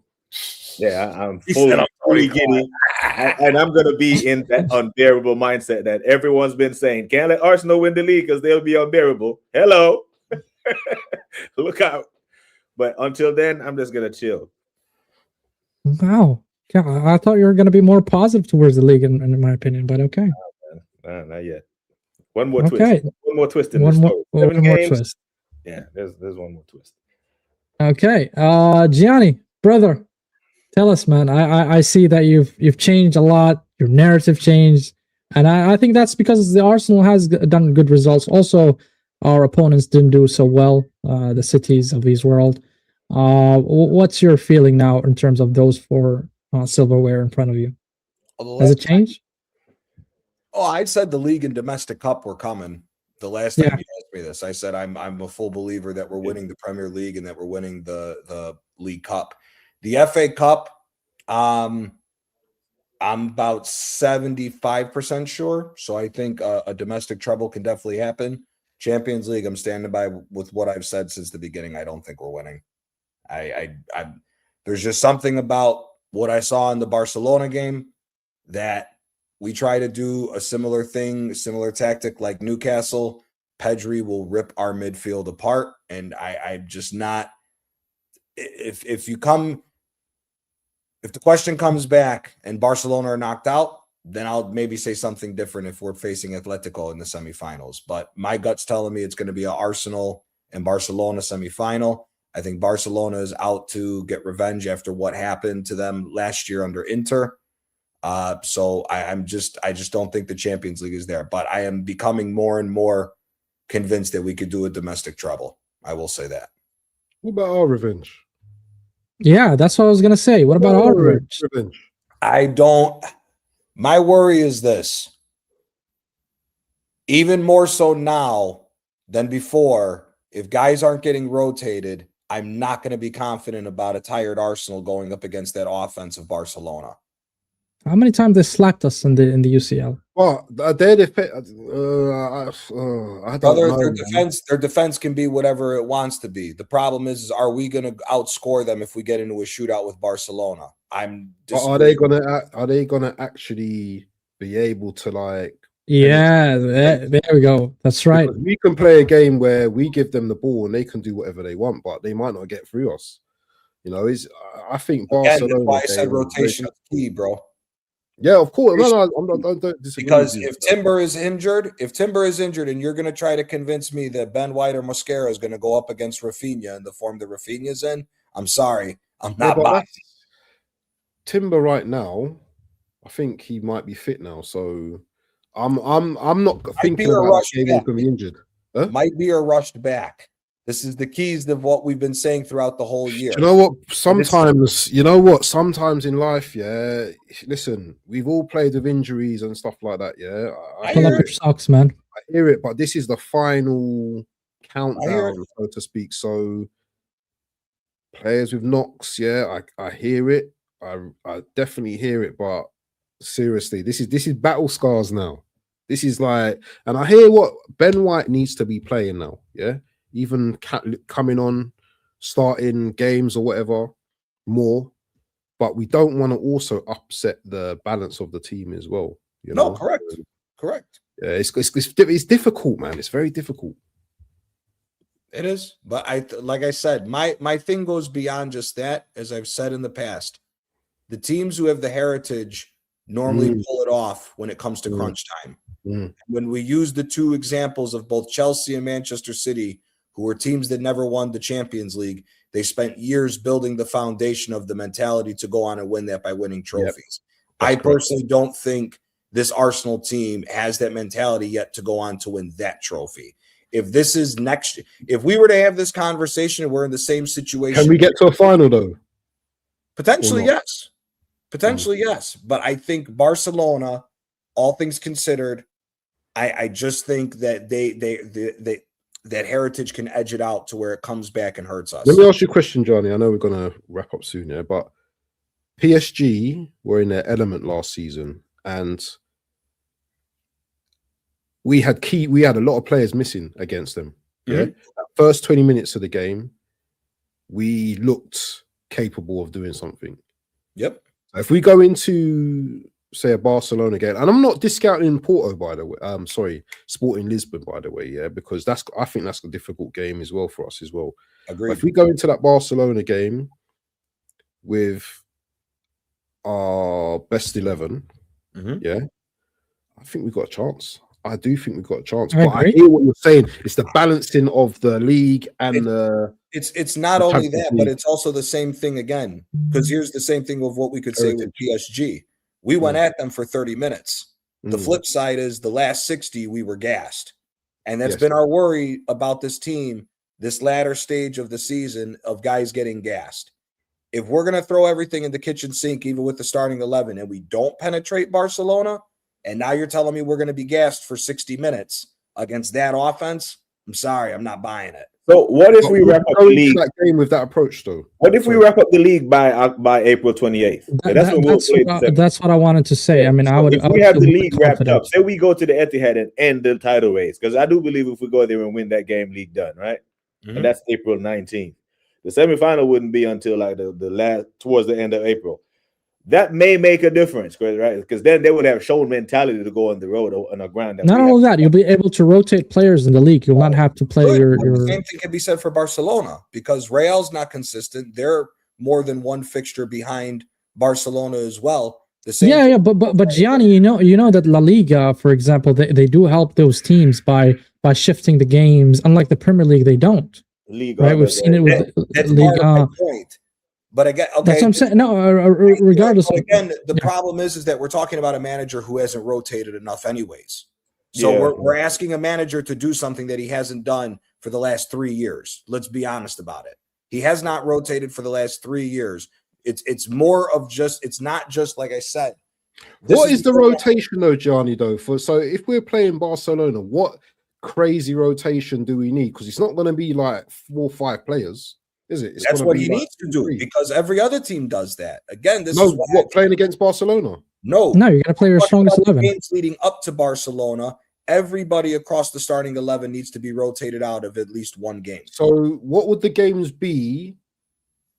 Let me pull up. I need to check it on my phone. What would the games be leading up to that game? Because hold on, but regardless of what games, if we manage to wrap up the league before the semifinal, I think we'll have a great chance just because we'll be able to rest the players in the league, right? We still, I mean, even the Southampton game in the FA Cup, I would still rotate. I would still rotate. You know, I would rest Rice or Zubamendi. I would play Norgard. You know, I would rest. For me, outside of Raya, the whole starting 11 should rest against Southampton. The whole starting. No, I would still even play Kepa. That's fine. On the 4th of April, by the way. Yeah, that's what I'm saying. That is important to rotate because it's coming into a very congestion period of time, which is April, and we are still in 4 competitions. That means that we have probably the highest number of matches in the season. We have to rotate because we've got Sporting 3 days after. Exactly. Yeah. And we've got 4 days after that. We've got Bournemouth. So there has to be some form of rotation. Then we've got Sporting again, and then we've got Man City after that. So there has to be, and then after City, we've got Newcastle. Exactly. Yep. BBK, after City, we have Newcastle. And that's a potential banana skin that I'm talking about because I think Newcastle can beat anyone on any given Sunday, home or away, or get a draw. So, but we do have 10 days, I think, rest between them. But yeah, Bournemouth and Southampton need to be heavily rotated for me. Both of those games are games. Bournemouth is maybe 4 to 5 of the starting 11 need to be rested. If you need to bring the remaining starters back on for a 25-minute cameo just to keep them warm, then you do that. But at this point in this, again, this is what I mean by this, where you have to think like a big tricky as well, Gianni, as well. It's a tricky game. Listen, if we're a big team and this is the mentality to go on and win, you have to take strategic. You have to make strategic moves in order to see out where you're trying to go and risk it. It is what it is with that.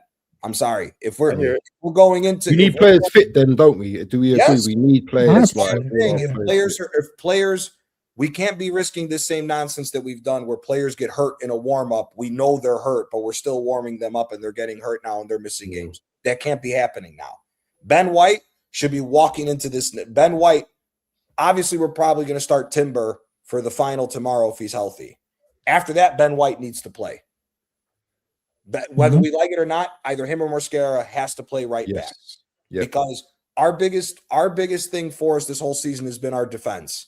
We cannot go into a game against Barcelona or even Sporting Lisbon for that matter, because they play very good football as well.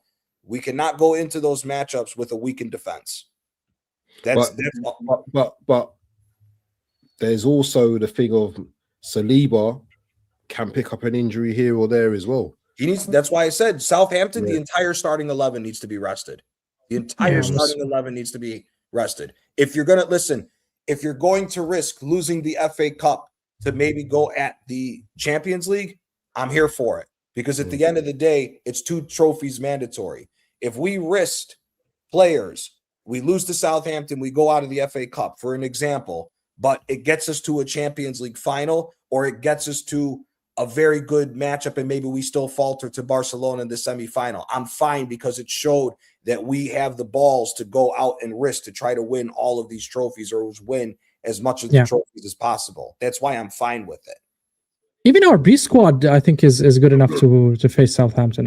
With all due respect to Southampton, and with 5 to 6 guys rotated into the starting 11, depending on who it is, we still should be good enough to beat Bournemouth. I'm sorry, I don't prescribe to this idea. Oh, Bournemouth this, Bournemouth that. Fuck that. If you're gonna go out and win and you're a big team, go fucking put it to them.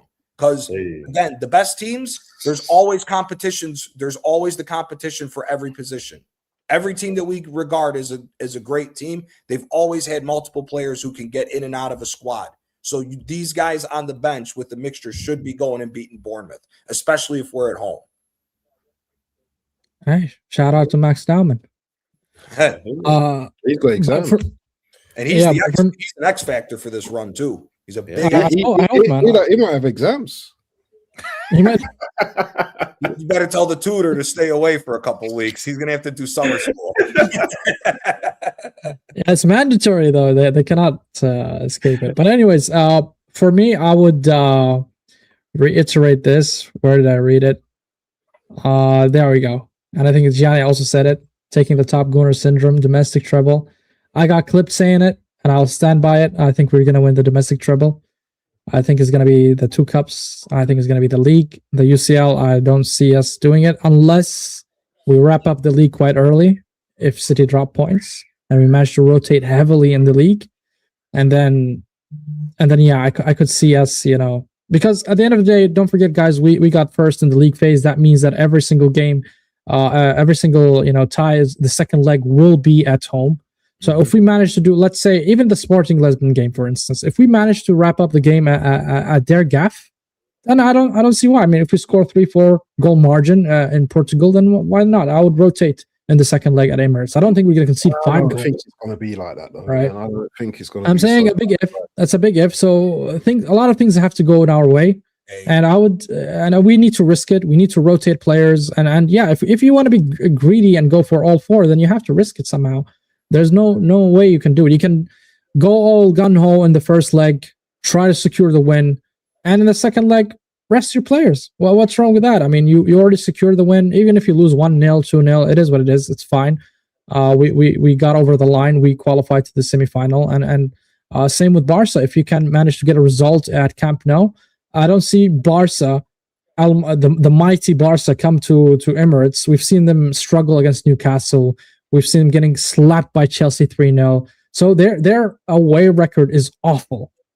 Awful. They're strong at Camp Nou, but they are awful away, by the way. So if we manage to nick points, nick a draw or a win at their gaff, I would be more confident to say, okay, we do have a good chance. And now the only team we're going to face in the final is going to make a difference.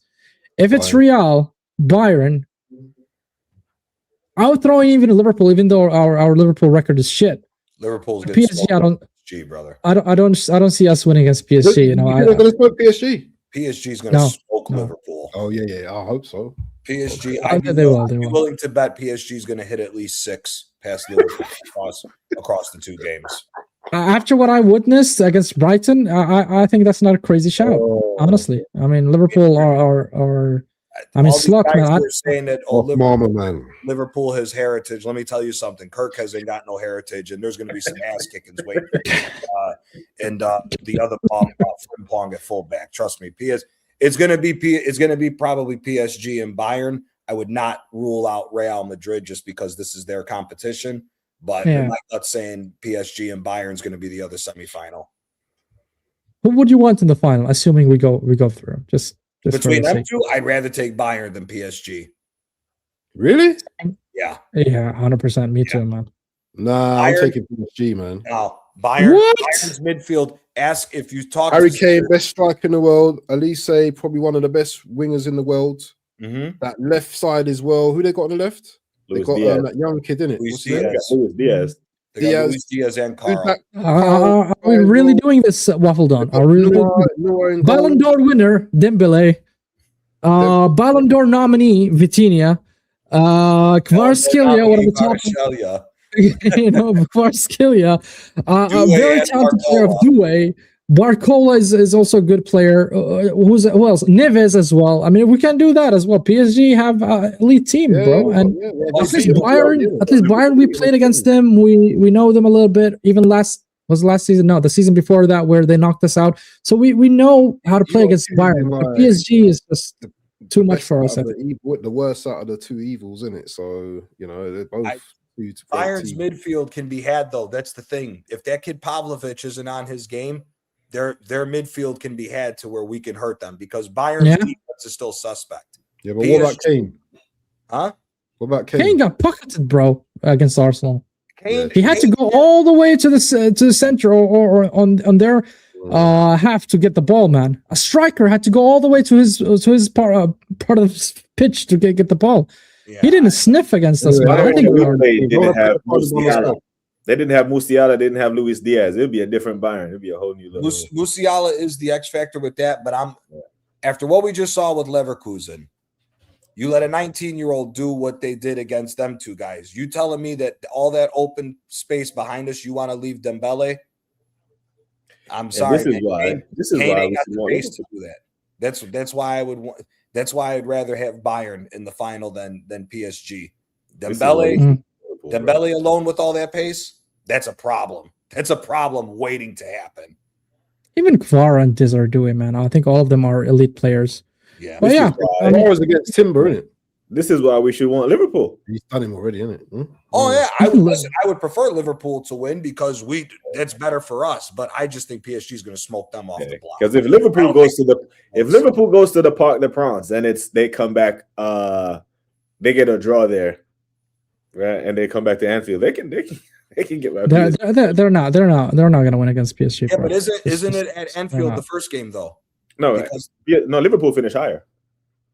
Oh, they did. Mm-hmm. Okay. Yeah, but I thought we talked about heritage here, man. Liverpool got heritage. That doesn't matter really. PSG. Well, PSG now has heritage as well. So. It doesn't matter with PSG, no.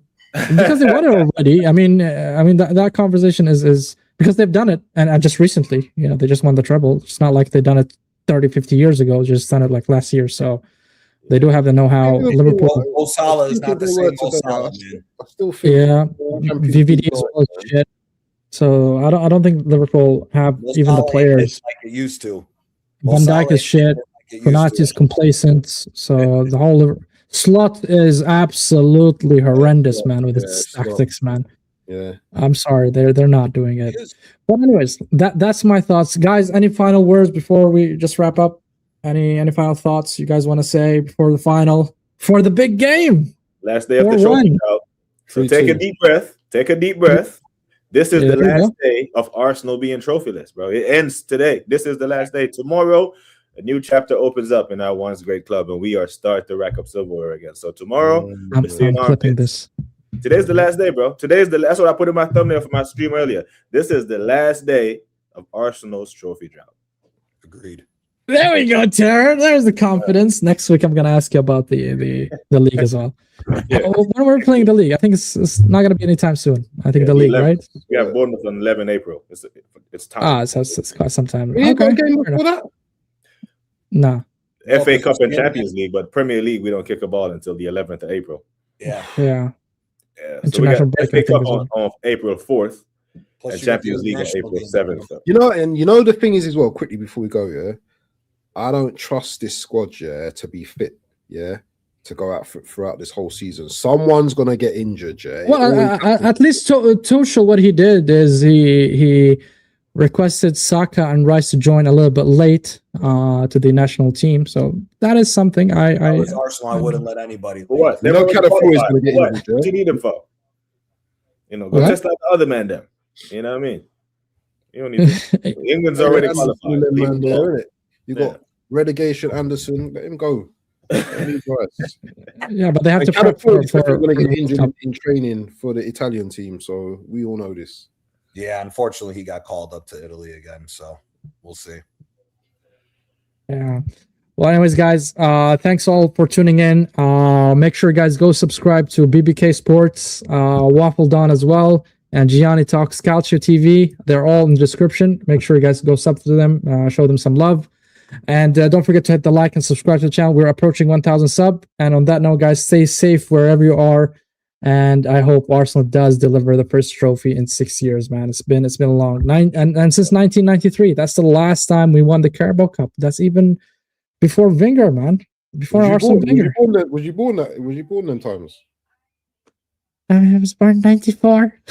Yeah, so yeah, Sammy is a young man. He was so the last time we won the damn trophy, you were still swimming around in your dad's nutsack.